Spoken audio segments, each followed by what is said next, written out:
Hi, good evening, everyone. Am I audible?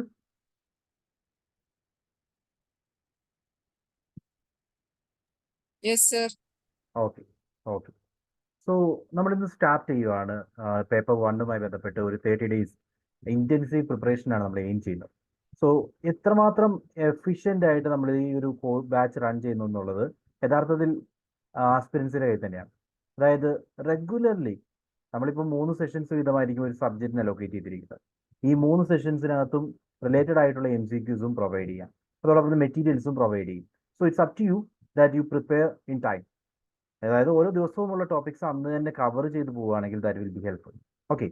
So session ഡിസ്കഷനകത്ത് തന്നെ topic vice ആയിട്ട് നമ്മൾ ഡിസ്കസ് ചെയ്യുന്നുണ്ട്. അതുകൂടാതെ അതുമായി ബന്ധപ്പെട്ട് പ്രീവിയസ് ഇയർ ചോദിച്ചിരിക്കുന്ന ക്വസ്റ്റ്യൻസും ആ ഒരു ഡിസ്കഷനകത്ത് തന്നെ നമ്മൾ ഇൻക്ലൂഡ് ചെയ്യുന്നുണ്ട്. സോ ആ ഒരു ഏരിയയിൽ PYQ ഉൾപ്പെടെ നമുക്ക് കവർ ചെയ്യുക എന്നുള്ളതാണ് നമ്മുടെ പ്ലാൻ. അപ്പോൾ പേപ്പർ എക്സാമിനേഷനെ പറ്റി പറയുകയാണെങ്കിൽ ആസ് യു നോ 10 ടോപ്പിക്കുകളാണുള്ളത്, 10 യൂണിറ്റുകളാണ്. അതിൽ ഒന്നാമത്തെ യൂണിറ്റ് ആയിട്ടുള്ള ടീച്ചിങ് ആപ്റ്റിറ്റ്യൂഡാണ് ഇന്ന് നമ്മൾ സ്റ്റാർട്ട് ചെയ്യുന്നത്. അതോടൊപ്പം തന്നെ ഈ ഒരു 30 days പ്രോഗ്രാമിൻ്റെ എൻ്റെ ഷെഡ്യൂൾ ഞാൻ ഓൾറെഡി നിങ്ങൾക്ക് ഷെയർ ചെയ്തിട്ടുണ്ട്. ഇൻ ബിറ്റ്വീൻ എന്തെങ്കിലും ലൈവ് സെഷൻസ് ആണ് പ്രൊവൈഡ് ചെയ്യുന്നത്. അപ്പോൾ ഇൻ ബിറ്റ്വീൻ എന്തെങ്കിലും വേരിയേഷൻസ് വരുവാണെങ്കിൽ അതിനുവേണ്ടി ഒരു 3 or 4 days നമ്മൾ റിസർവ് ഡേയ്സും കീപ്പ് ചെയ്യുന്നുണ്ട്.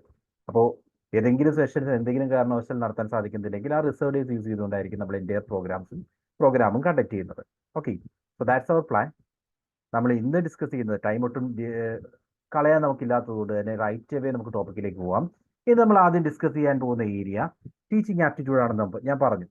ടീച്ചിങ് ആപ്റ്റിറ്റ്യൂഡിലേക്ക് വരുമ്പോൾ സിലബസ് പറയുന്ന ഇത്രയും ഏരിയാസാണ്: teaching aptitude, levels of teaching and basic requirements, concepts, characteristics and objectives, then methods of teaching in institutions of higher learning, teacher-centered and learner-centered methods, offline, online methods, then evaluation system, credit system in education,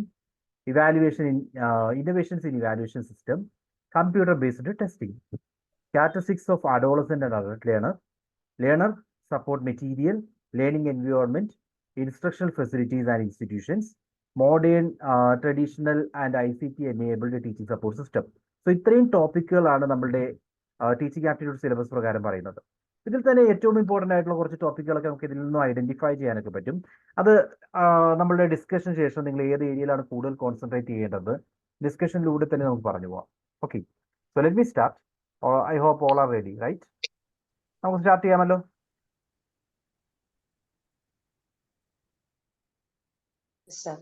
okay, fine. So നമ്മൾ തുടങ്ങുന്നത് ഏറ്റവും basic ഏരിയയിൽ നിന്നുമാണ്. Will be starting with teaching models. Teaching models എന്ന് പറയുമ്പോൾ higher എഡ്യൂക്കേഷനിലും അതേപോലെ തന്നെ basic lower level എഡ്യൂക്കേഷനിലും ഒക്കെ യൂസ് ചെയ്യുന്ന ടീച്ചിങ് മോഡൽസിനെ ബ്രോഡ്ലി 3 ക്ലാസിഫൈ ചെയ്യാം. 3 ടീച്ചിങ് മോഡൽസ് ആണുള്ളത്.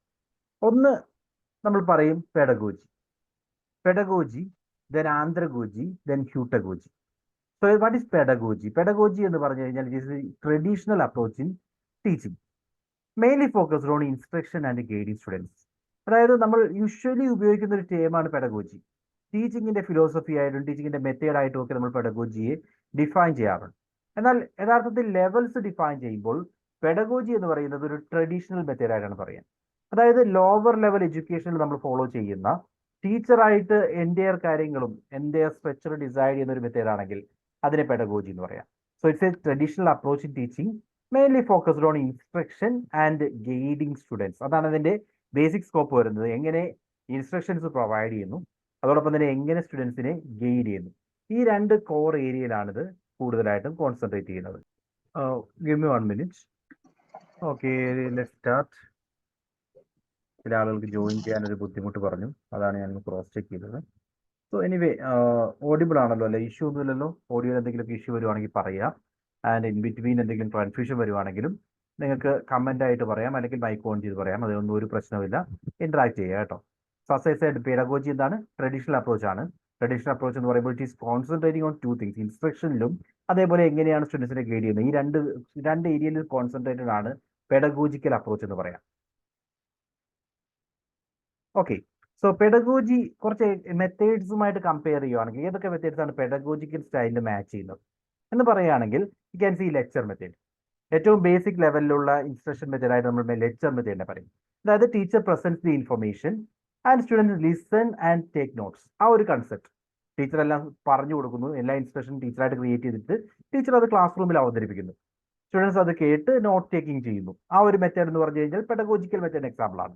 അതേപോലെ തന്നെ ഡെമോൺസ്ട്രേഷൻ മെത്തേഡ്. ഡെമോൺസ്ട്രേഷൻ എന്താണ്? ഒരു കൺസെപ്റ്റ് കാണിച്ചു കൊടുക്കുക. ഇപ്പോൾ ചില എക്സ്പെരിമെന്റ്സ് ഒക്കെ ക്ലാസ് റൂമിൽ ചെയ്ത് കാണിച്ചു കൊടുക്കുകയാണ്. ഇത് ഡെമോൺസ്ട്രേഷൻ ആണ്. സോ അത്തരം മെത്തേഡുകളും പെഡഗോജിക്കൽ സ്റ്റൈലിന് എക്സാമ്പിൾ ആണ്. Where teacher has the complete say. Teacher decides. Teacher ആയിരിക്കും പൂർണ്ണമായിട്ട് കാര്യങ്ങൾ ഡിഫൈൻ ചെയ്യുന്നത്. ആ ഒരു മെത്തേഡാണ് പെഡഗോജി. അതിനുള്ള എക്സാമ്പിൾസ് ആയിട്ട് ലെക്ചർ മെത്തേഡും ഡെമോൺസ്ട്രേഷൻ മെത്തേഡും അതേപോലെ തന്നെ discussion method. Engaging students in group discussion to promote interaction. സ്റ്റുഡൻസിനെ ഗ്രൂപ്പ് ഡിസ്കഷൻ, ഒരു ബേസിക് ലെവൽ ഗ്രൂപ്പ് ഡിസ്കഷൻ ഒക്കെ ആണെങ്കിൽ ടീച്ചർ സെന്റേഡ് ആയിരിക്കും. ടീച്ചർ ആയിരിക്കും ഏതൊക്കെ ഏരിയകൾ ഡിസ്കസ് ചെയ്യണം, എവിടെ വരെ പോകാം എന്നുള്ളതിൽ പൂർണ്ണമായിട്ടും കൺട്രോൾ ചെയ്യുന്നത്. അത്തരം ഡിസ്കഷൻസ് ഒക്കെ പെഡഗോജിക്കൽ സ്റ്റൈലിന്റെ ഭാഗമായിട്ട് പറയാം. Then questioning methods. Encouraging students to ask and answer questions for better understanding. കൂടുതൽ ചോദ്യങ്ങൾ ചോദിക്കുന്നതും ആ ചോദ്യങ്ങൾ ചോദിക്കാൻ വേണ്ടി പ്രൊമോട്ട് ചെയ്യുന്നതും ഒക്കെ പെഡഗോജിയുടെ ഭാഗമാണ്. അതേപോലെ expository method. Direct presentation of information by the teacher. Directly teacher ആ ഇൻഫർമേഷൻ അവതരിപ്പിക്കുന്നു, ഇന്നതാണ് കാര്യം എന്ന് പറഞ്ഞ് മനസ്സിലാക്കുന്ന സ്റ്റൈൽ ആണെങ്കിൽ അതും പെഡഗോജിയുടെ ഭാഗമാണ്. So these are examples of pedagogical style. Then രണ്ടാമത്തെ ലെവൽ ആന്ത്രഗോജിയാണ്. ആന്ത്രഗോജി എന്ന് പറഞ്ഞു കഴിഞ്ഞാൽ it is the theory and practice of adult learning. അപ്പോൾ it was a previous question. നമ്മൾ ചോദിച്ചിട്ടുള്ള ഒരു പ്രീവിയസ് ക്വസ്റ്റ്യൻ ആണ്. അഡൾട്ട് ലേണിംഗിന്റെ ടീച്ചിങ് ഫിലോസഫി ഏതാണ്, ടീച്ചിങ് പ്രാക്ടീസ് ഏതാണ്, മോഡൽ ഏതാണ്? അത് you need to remember that is andragogy. So it involves self directed learning and active participation. മുമ്പ് നമ്മൾ പെഡഗോജിയിലേക്ക് വന്നപ്പോൾ പറഞ്ഞ രണ്ട് കാര്യങ്ങളാണ്. ഒന്ന് സ്റ്റുഡന്റിന്റെ എന്തായിരുന്നു, റിമെമ്പർ ദിസ്, ഇൻസ്ട്രക്ഷൻസ് പ്രൊവൈഡ് ചെയ്യുക ആൻഡ് ഗൈഡ് ചെയ്യുക സ്റ്റുഡൻസിന്. ഇത് രണ്ടുമാണ് പെഡഗോജിക്കൽ സ്റ്റൈൽ വരുന്നതെങ്കിൽ ആന്ത്രഗോജിയിലേക്ക് വരുമ്പോൾ ഇത് കൂടുതലായിട്ടും സെൽഫ് ഡയറക്റ്റഡ് ആണ്. അതായത് സ്റ്റുഡൻസ് തന്നെ സ്വയം അവരുടെ ലേണിംഗ് എങ്ങനെയായിരിക്കും എന്ന ഒരു direction is already known to them. അവരാണ് ആ ഒരു ഡയറക്ഷൻ ഡിഫൈൻ ചെയ്യുന്നത്. And they will actively participate in their own learning. അവരുടെ പഠനത്തിൽ അവർ പൂർണ്ണമായിട്ടും പാർട്ടിസിപ്പേറ്റ് ചെയ്യും. അങ്ങനെ ഒരു കൺസെപ്റ്റാണ് ആന്ത്രഗോജിയിൽ വരുന്നത്. ടീച്ചറുടെ റോൾ എന്ന് പറയുന്നത് ഒരു ബിയർ ഗൈഡിന്റെ റോളാണ്. ഒരു ഗൈഡൻസ് പ്രൊവൈഡ് ചെയ്യാൻ വേണ്ടി അവിടെ ടീച്ചർ ആവശ്യമാണ്. ഒരു ഫെസിലിറ്റേറ്റർ എന്നുള്ള രീതിയിൽ ടീച്ചറുടെ റോൾ അവിടെ ഉണ്ട്. അതേസമയം അഡൾട്ട് ലേണർ ആണ്. So he or she knows എന്താണ് പഠിക്കേണ്ടതെന്നും എങ്ങനെയാണ് പഠിക്കേണ്ടതും ഏത് രീതിയിൽ മുന്നോട്ട് പോകണമെന്നും കൃത്യമായിട്ട് ആ ലേണർക്ക് അറിയാം. ആ ഒരു ലെവലിലാണ് ആന്ത്രഗോജി വരുന്നത്. സോ ആന്ത്രഗോജിക്ക് എക്സാമ്പിൾസ് പറയാവുന്ന ഒന്ന് ഫെസിലിറ്റേഷൻ. സോ ടീച്ചർ അവിടെ എന്താണ്, ടീച്ചറുടെ റോൾ എന്താണ് ഫെസിലിറ്റേറ്ററുടെ എന്ന് പറഞ്ഞു. അതായത് teacher acts as A facilitator guiding adult in there learning process. ഒരു വഴികാട്ടിയായിട്ട്, അതിലുപരിയായിട്ട് ടീച്ചർക്കൊന്നും ചെയ്യാനില്ല. എങ്ങനെയാണ് നിങ്ങൾ പഠിക്കേണ്ടത്, എന്തൊക്കെ കാര്യങ്ങൾ നോക്കിയാൽ എവിടെയൊക്കെ റെഫർ ചെയ്താൽ നിങ്ങൾക്ക് കാര്യങ്ങൾ മനസ്സിലാക്കാൻ സാധിക്കും എന്ന് പറഞ്ഞു തരുന്ന ഒരു ഗൈഡായിട്ടാണ് ടീച്ചർ അവിടെ ആക്ട് ചെയ്യുന്നത്. Then problem based learning. So present in the real world problem for adult to solve collectively. അവരുടെ മുമ്പിൽ ഒരു പ്രശ്നം അവതരിപ്പിക്കുന്നു. ആ പ്രശ്നം സോൾവ് ചെയ്യാൻ വേണ്ടി അവരായിട്ട് ചിന്തിച്ചിട്ട് സൊല്യൂഷൻസ് കണ്ടെത്തുന്ന മെത്തേഡാണ് പ്രോബ്ലം ബേസ്ഡ് ലേണിംഗ്. സോ ഈ പ്രോബ്ലം ബേസ്ഡ് ലേണിംഗ് മെത്തേഡൊക്കെ നമുക്ക് ആന്ത്രഗോജിയുമായിട്ട് മാച്ച് ചെയ്ത് പറയാൻ സാധിക്കും. Then case study methods. Case studies എന്ന് പറയുമ്പോൾ ദേ will be given A situation or they will be provided with a കേസ്ലെറ്റ്. ഒരു ഇൻഫർമേഷൻ, ഒരു ഡോക്യുമെന്റ് അല്ലെങ്കിൽ ഒരു പേപ്പർ അവരുടെ മുമ്പിൽ കൊടുക്കുന്നു. ഈ പേപ്പറിൽ ഒരു ഇൻഫർമേഷൻ ഉണ്ടാവും, ലൈക്ക് ഒരു റിയൽ വേൾഡ് സിറ്റുവേഷനുമായി ബന്ധപ്പെട്ട് അല്ലെങ്കിൽ മുമ്പ് നടന്ന ഒരു ഇവന്റുമായി ബന്ധപ്പെട്ട ഒരു ഇൻഫർമേഷൻ അവരുടെ മുമ്പിലേക്ക് കൊടുക്കുന്നു. ലൈക്ക് ഒരു എക്സാമ്പിൾ പറയുകയാണെങ്കിൽ ഭോപ്പാൽ ട്രാജഡിയുമായി ബന്ധപ്പെട്ട ഒരു കേസ്ലെറ്റ് ആണെന്ന് വിചാരിക്കാം. ഈ ഭോപ്പാൽ ട്രാജഡിയുമായി ബന്ധപ്പെട്ട് എന്തൊക്കെ കാര്യങ്ങൾ നടന്നിട്ടുണ്ട് എന്നുള്ളത് ആ ഒരു കേസ്ലെറ്റ് പ്രൊവൈഡ് ചെയ്തിട്ടുണ്ടാവും. അപ്പൊ അവരായിട്ട് അതിനെപ്പറ്റി മനസ്സിലാക്കി ആ ഒരു ഇഷ്യൂ എങ്ങനെ ഒഴിവാക്കാൻ സാധിക്കുമായിരുന്നു, അല്ലെങ്കിൽ ആ ഒരു ഇഷ്യൂന്റെ ലൈറ്റിൽ എന്താണ് സോഷ്യൽ കൺസേൺസ് ഒരു കമ്പനിക്ക് വേണ്ടത് എന്ന് ചിന്തിക്കുകയാണെങ്കിൽ this method is called case study method. അതായത് ഒരു പ്രോബ്ലം അവരുടെ മുമ്പിലുണ്ട്, ആ സിറ്റുവേഷൻ അവർ അനലൈസ് ചെയ്യുന്നു, അതിനുശേഷം അവരായിട്ട് കൂടുതൽ ചിന്തിക്കുന്നു, ക്രിട്ടിക്കൽ തിങ്കിങ്ങിനെ പ്രൊമോട്ട് ചെയ്യുന്നു, അവരായിട്ട് ചിന്തിച്ചിട്ട് അതിനൊരു ഫൈനൽ സൊല്യൂഷനിലേക്ക് എത്താൻ ശ്രമിക്കുന്ന മെത്തേഡാണ് കേസ് സ്റ്റഡി മെത്തേഡ്. ദെൻ മറ്റൊരു മെത്തേഡാണ് സെൽഫ് ഡയറക്റ്റഡ് ലേണിംഗ്, അല്ലെങ്കിൽ ആന്ത്രഗോജി എന്ന് പറയുന്നത് തന്നെ സെൽഫ് ഡയറക്റ്റഡ് ലേണിംഗ് ആണെന്ന് പറയാം. അതായത് it allowing students to learn take responsibility of their own learning. അവരുടെ ലേണിങ്ങിന്റെ പൂർണ്ണമായിട്ടുള്ള ഉത്തരവാദിത്വം അവർക്ക് തന്നെയാണ്. അപ്പോൾ എന്താണ് ആന്ത്രഗോജിയുടെ ഫീച്ചേഴ്സ് ഒരു ഐഡിയ കിട്ടിയില്ലേ? ആന്ത്രഗോജി ആയി കഴിഞ്ഞാൽ ഫെസിലിറ്റേഷൻ ആണ് ടീച്ചറുടെ റോൾ എന്ന് പറഞ്ഞു. അതേപോലെ തന്നെ ഇതൊരു സെൽഫ് ഡയറക്റ്റഡ് ലേണിംഗ് ആണ്, അഡൾട്ട് ലേണറുമായി ബന്ധപ്പെട്ട കാര്യമാണ്. സെൽഫ് ഡയറക്റ്റഡ് ലേണിംഗ് ആണ്. എക്സാമ്പിൾസ് ആയിട്ട് പറയാവുന്നത് problem based learning methods, case studies, ഇവയെല്ലാം ഇതിനൊരു എക്സാമ്പിൾസ് ആണ്. Now third level is heutagogy. So for basic level is pedagogy, അതിന് മുകളിലാണെങ്കിൽ ആന്ത്രഗോജി, അതിന് മുകളിലാണെങ്കിൽ ഹ്യൂട്ടഗോജി. So what is ഹ്യൂട്ടഗോജി?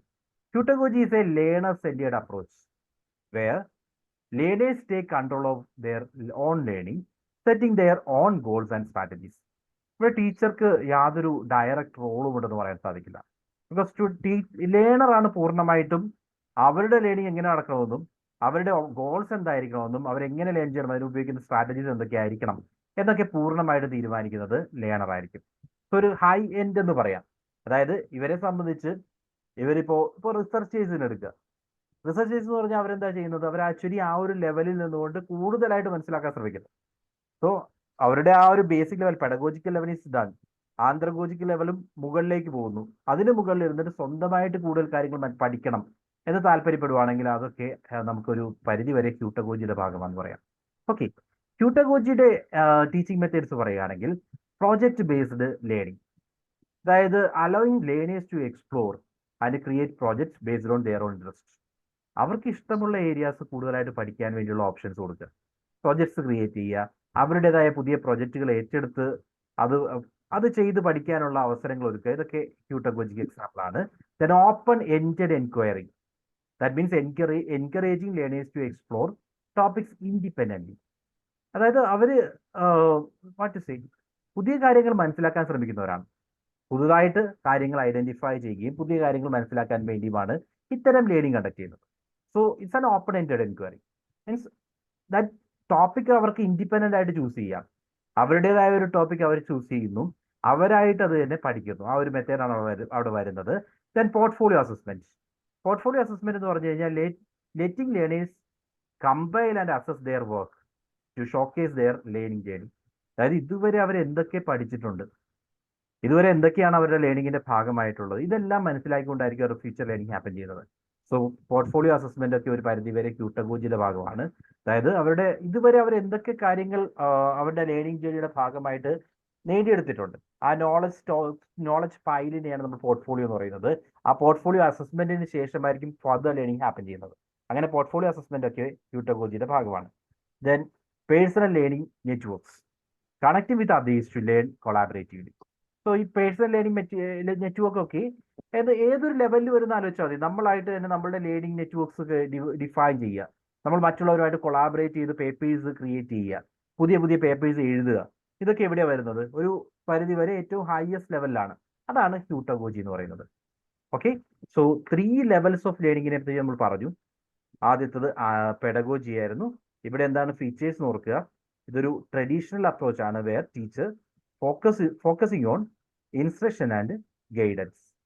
രണ്ടാമത്തെ മെത്തേഡ് ആന്ത്രഗോജി. ആന്ത്രഗോജി ആണെങ്കിൽ അഡൽട്ട് ലേണറുടെ ലേണിംഗുമായി ബന്ധപ്പെട്ട കാര്യമാണ്. ഇവിടെ സെൽഫ് ഡയറക്റ്റഡ് ലേണിംഗും ആക്റ്റീവ് പാർട്ടിസിപ്പേഷനുമാണ് ഫീച്ചേഴ്സ് ആയിട്ട് നമ്മൾ ഓർക്കേണ്ടത്. ദെൻ ഹ്യൂട്ടഗോജി ആണെങ്കിൽ ലേണർ സെന്റേർഡ് അപ്രോച്ച് ആണ്. ഇവിടെ ലേണർ ആണ് അദ്ദേഹത്തിന്റെ എൻറ്റയർ ലേണിംഗ് കൺട്രോൾ ചെയ്യുന്നത്. ഓക്കെ, സോ 3 ലെവലും ക്ലിയർ ആണോ? എന്തെങ്കിലും ഡൗട്ട്സ്?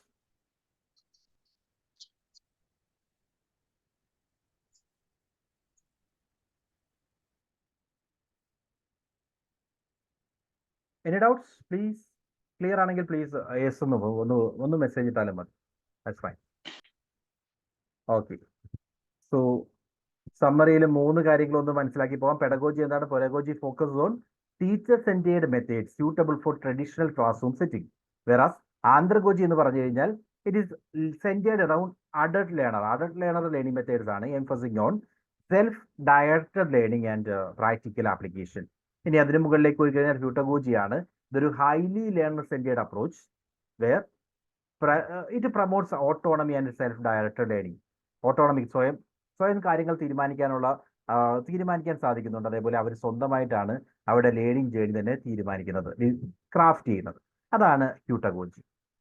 സോ ഇതിൽ നിന്നും ചോദിച്ചിട്ടുള്ള PYQs, ലെറ്റ്സ് സീ. ഒരു ക്വസ്റ്റ്യൻ ഇതായിരുന്നു, നമ്മൾ പറഞ്ഞ ഏരിയയുമായി ബന്ധപ്പെട്ടല്ല. ഇറ്റ് വാസ് ലാസ്റ്റ് ടൈം നമ്മൾ കണ്ട 2022 ഡിസംബർ ക്വസ്റ്റ്യൻ പേപ്പറിൽ കണ്ട ഒരു ക്വസ്റ്റ്യൻ ആണ്. Analyse the following 5 elements of pedagogy given by Herbert. Herbert provide ചെയ്തിരിക്കുന്ന 5 elements അതിന്റെ ഓർഡറിൽ അറേഞ്ച് ചെയ്യാൻ വേണ്ടിയാണ് നമ്മളോട് ചോദിച്ചിരിക്കുന്നത് പെഡഗോജിയുടെ. സോ പെഡഗോജിയുമായി ബന്ധപ്പെട്ട് ഹെർബർട്ട് പ്രൊവൈഡ് ചെയ്തിരിക്കുന്ന 5 എലമെന്റ്സ് നമുക്ക് ആദ്യം ഒന്ന് മനസ്സിലാക്കാം. ഫസ്റ്റ് എലമെന്റ് എന്ന് പറയുന്നത് പ്രിപ്പറേഷൻ ആണ്. അതായത് പെഡഗോജിക്കൽ സ്റ്റൈൽ ടീച്ചിങ്ങിനകത്ത് ഏതൊക്കെ സ്റ്റെപ്സ് വരുന്നുണ്ട് എന്ന് അദ്ദേഹം ഡിഫൈൻ ചെയ്തിട്ടുണ്ട്. ഓക്കെ, ഈ ഒരു ക്വസ്റ്റ്യൻ ആ ഒരു ഏരിയയിൽ നിന്നും അപ്ലൈഡ് ആയിട്ട് ചോദിച്ചിരിക്കുന്നതാണ്. നമുക്ക് ആ സീക്വൻസ് ഐഡന്റിഫൈ ചെയ്യാൻ പറ്റുമെങ്കിൽ ഇതിന് ആൻസർ കണ്ടുപിടിക്കാം. Anyway, first step is preparation. Initial step എന്തായിരിക്കും? ടീച്ചർ ക്ലാസ് റൂമിൽ പഠിപ്പിക്കുമ്പോൾ ആദ്യത്തെ സ്റ്റേജ് എന്ന് പറയുന്നത് അദ്ദേഹത്തിൻ്റെതായ പ്രിപ്പറേഷൻ ആണ്. So this is the initial stage where teacher prepares for the lesson. ആ ഒരു ലെസൺ പ്ലാൻ ലെസണിന് വേണ്ടി അദ്ദേഹം പ്രിപ്പയർ ആവുകയാണ്. It involves gathering materials, planning the structure and organising the resources. Second stage presentation. Preparation കഴിഞ്ഞു കഴിഞ്ഞാൽ അദ്ദേഹം അത് ക്ലാസ് റൂമിൽ പ്രസന്റ് ചെയ്യുന്നു. In this stage the teacher present the information or the content to the students. It includes delivering lectures, demonstration or any method that conveys the subject matter. അദ്ദേഹം ആ prepare ചെയ്ത subject matter class റൂമിൽ അവതരിപ്പിക്കുന്നതാണ് second stage. Third stage is association. After the presentation students are guided to connect the new information with the existing knowledge. അവരുടെ കയ്യിലുള്ള previous നോളജുമായിട്ട് ഈ പുതിയ ഇൻഫർമേഷനെ അവർ ആഡ് ചെയ്യണം, സ്റ്റുഡൻസ് ആഡ് ചെയ്യണം. അങ്ങനെ കണക്ട് ചെയ്യാൻ വേണ്ടിയുള്ള സപ്പോർട്ടാണ് യഥാർത്ഥത്തിൽ അസോസിയേഷനിൽ വരുന്നത്. അസോസിയേഷൻ കഴിഞ്ഞ് കഴിഞ്ഞാൽ next is generalisation. Following association students draw general principles or concepts from the presented information. അവരുടെ മുമ്പിലേക്ക് കിട്ടിയിരിക്കുന്ന ഇൻഫർമേഷനെ അവർ ജനറലൈസ് ചെയ്യും. അവരൊരു വ്യൂ പോയിന്റ് ക്രിയേറ്റ് ചെയ്യാന്ന് പറയും. അവർ ഈ മനസ്സിലാക്കിയ കാര്യങ്ങളെ ലൈഫിൽ എങ്ങനെയാണ് അത് യൂസ് ചെയ്യേണ്ടത്, ലൈഫിൽ അതിന്റെ പ്രാക്ടിക്കൽ ആസ്പെക്ട് എങ്ങനെയാണ് എന്നുള്ളത് അവർ ജനറലൈസ് ചെയ്ത് അണ്ടർസ്റ്റാൻഡ് ചെയ്യുന്നു. അതാണ് ജനറലൈസേഷനിൽ വരുന്നത്. Then application. The final stage involves applying the learned principles or concepts to solve problems and situations. അവർ ആ ലേൺ ചെയ്ത കൺസെപ്റ്റ് പ്രിൻസിപ്പിൾസും അവർ ജീവിതത്തിൽ അപ്ലൈ ചെയ്യുന്നു. Okay, so these are the 5 elements of pedagogy as given by Herbert. Herbert തന്നിരിക്കുന്ന, അദ്ദേഹം define ചെയ്തിരിക്കുന്ന 5 elements ഇവയാണ്: preparation, presentation, association, generalisation and application. നിങ്ങൾ ഈ പോയിന്റ്സ് മാത്രം ഒന്ന് ഓർത്തിട്ടാൽ മതി. അതിന് മുകളിലേക്കൊന്നും ചോദിക്കാൻ യാതൊരു ചാൻസും ഇല്ല. ആൻഡ് ഇങ്ങനൊരു ക്വസ്റ്റ്യൻ തന്നെ നമ്മുടെ സിലബസ് പ്രകാരമായി ഡയറക്റ്റ് അല്ല. ബിക്കോസ് പെഡഗോജി ഡിഫറെന്റ് ലെവൽസിനെ പറ്റി മാത്രമേ സിലബസിൽ പറയുന്നുള്ളൂ. ആ ലെവൽസിൽ നിന്നും കുറച്ച് ഡീപ്പായിട്ടാണ് ഈ ക്വസ്റ്റ്യൻ വന്നിരിക്കുന്നത്. ഇതിൽ നിന്നും കൂടുതൽ ഡീപ്പായിട്ടുള്ള ക്വസ്റ്റ്യൻ എക്സ്പെക്ട് ചെയ്യേണ്ട. അപ്പോൾ നമ്മൾ എന്തുമാത്രം ഓർക്കണം? ഹെർബർട്ടിന്റെ 5 elements മാത്രം ഒന്ന് ഓർത്തേക്കുക. അതിന്റെ ഡിഫറെന്റ് സ്റ്റേജുകൾ ഐഡന്റിഫൈ ചെയ്യാനുള്ള ഒരു ക്വസ്റ്റ്യൻ ഇനിയും നമ്മളോട് ചോദിക്കാം. Because it is not like repetition ഇല്ല എന്നൊന്നും ഒരിക്കലും പറയാൻ പറ്റില്ല. റിപ്പീറ്റേഷൻസ് ഉണ്ടാവാറുണ്ട്. അത് ഡയറക്റ്റ്ലി അല്ലെങ്കിൽ മറ്റൊരു രീതിയിൽ ആ ക്വസ്റ്റ്യൻ റിപ്പീറ്റ് ചെയ്യും. സോ ഈ 5 എലമെന്റും കൃത്യമായിട്ടൊന്ന് നോക്കുക. അടുത്ത ക്വസ്റ്റ്യൻ ഇതായിരുന്നു: the field of study which uses role playing, simulation and self evaluation as strategies for adult learner is known as. Adult ലേണറുടെ ലേണിംഗ് മെത്തേഡ് അതിൽ ഏത് ലെവലാണ് അല്ലെങ്കിൽ ഏത് ഫീൽഡ് ഓഫ് സ്റ്റഡിയിലാണ് റോൾ പ്ലേയിങ്ങും സിമുലേഷനും സെൽഫ് ഇവാലുവേഷനും ഒക്കെ കണ്ടക്ട് ചെയ്യുന്നത്? പറയൂ. Is it pedagogy, andragogy, anthropology or psychology?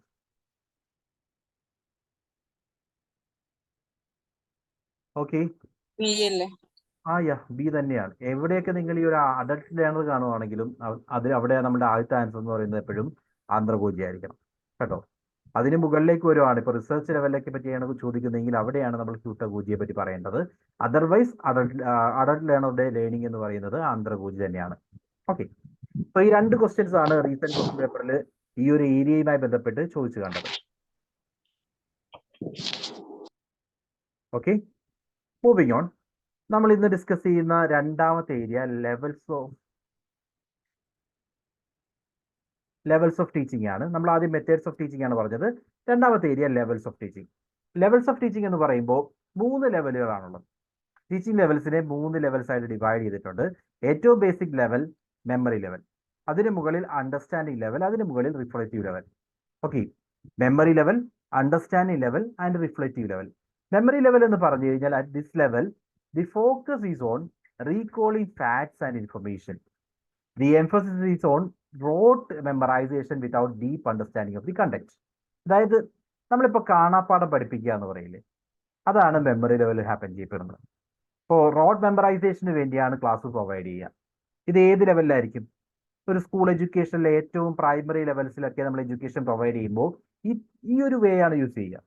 അവർ ഇപ്പോൾ കാണാപ്പാഠം പഠിക്കുന്ന രീതി, പദ്യം ചൊല്ലാൻ പഠിക്കുന്നു, അല്ലെങ്കിൽ ഏതെങ്കിലും ഇപ്പോൾ മാറ്റു സേ നമ്പേഴ്സ് പഠിക്കുന്നു. ഇതൊക്കെ ആദ്യം പഠിക്കുന്നത് എങ്ങനെയാണ്? അതിൽ കാണാപ്പാഠം പഠിക്കുന്ന രീതിയിലാണ്. അവിടെയാണ് മെമ്മറി ലെവൽ ടീച്ചിങ് വരുന്നത്.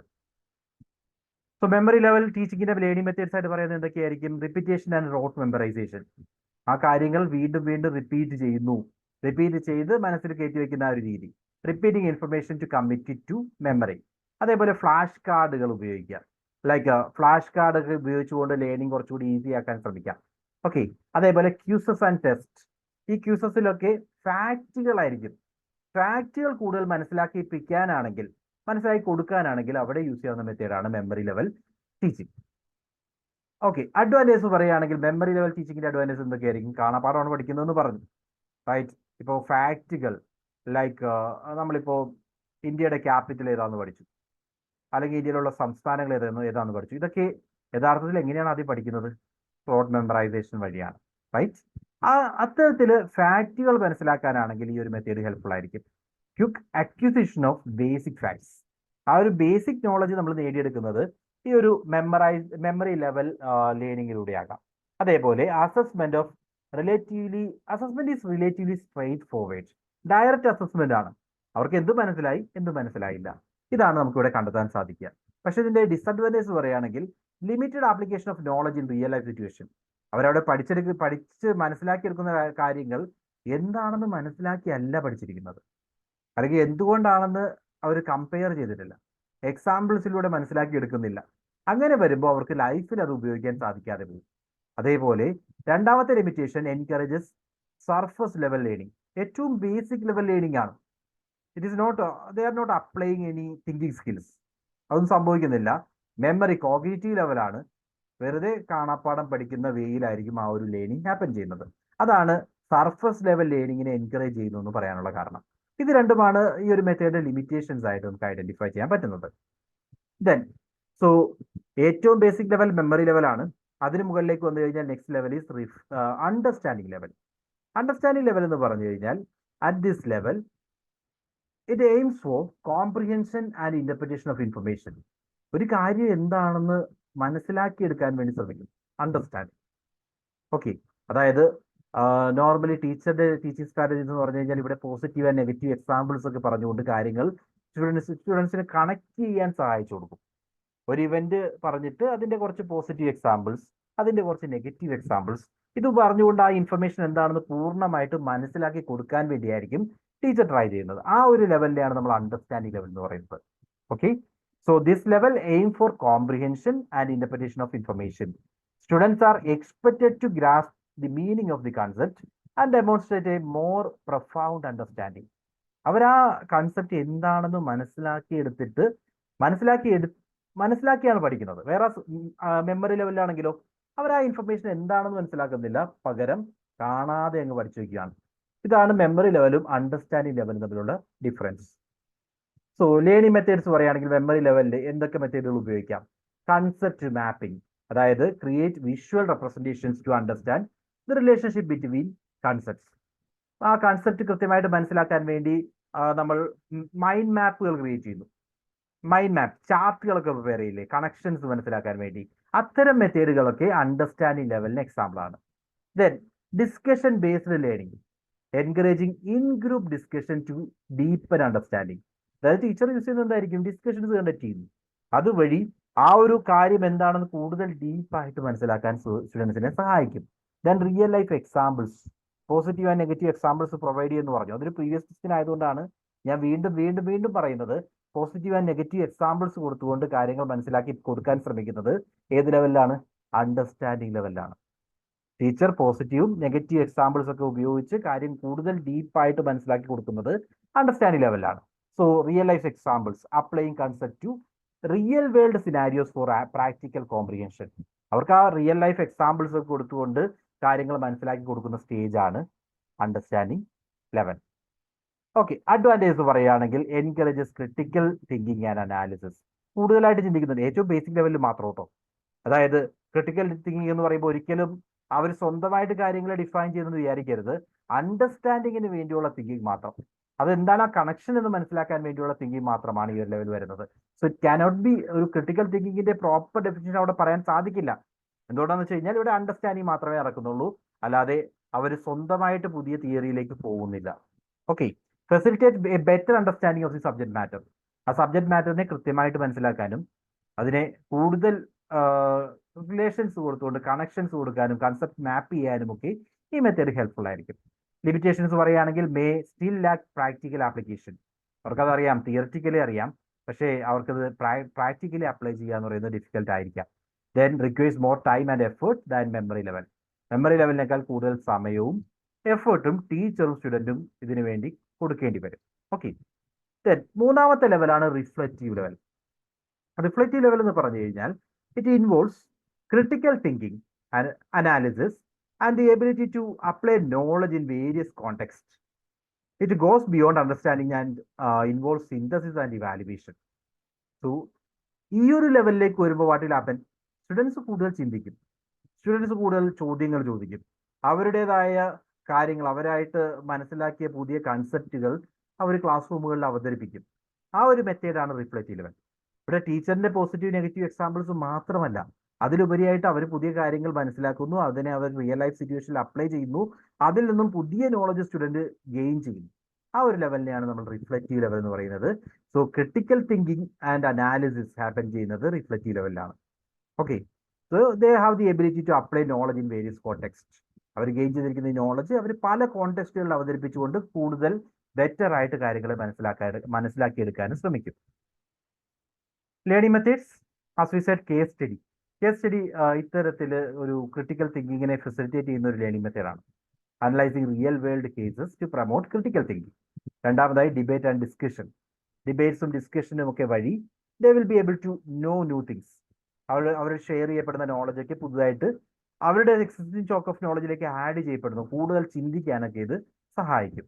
Problem solving activities, applying knowledge to solve complex problems. So these are some methods that can be used in reflective learning. അതായത് കേസ് സ്റ്റഡീസ് ആയാലും ഡിബേറ്റ്സ് ആൻഡ് ഡിസ്കഷൻ ആയാലും പ്രോബ്ലം സോൾവിംഗ് ടെക്നിക്സ് ആയാലും ഏറ്റവും high end ലേണിംഗിൽ use ചെയ്യാവുന്ന methods ആണ്.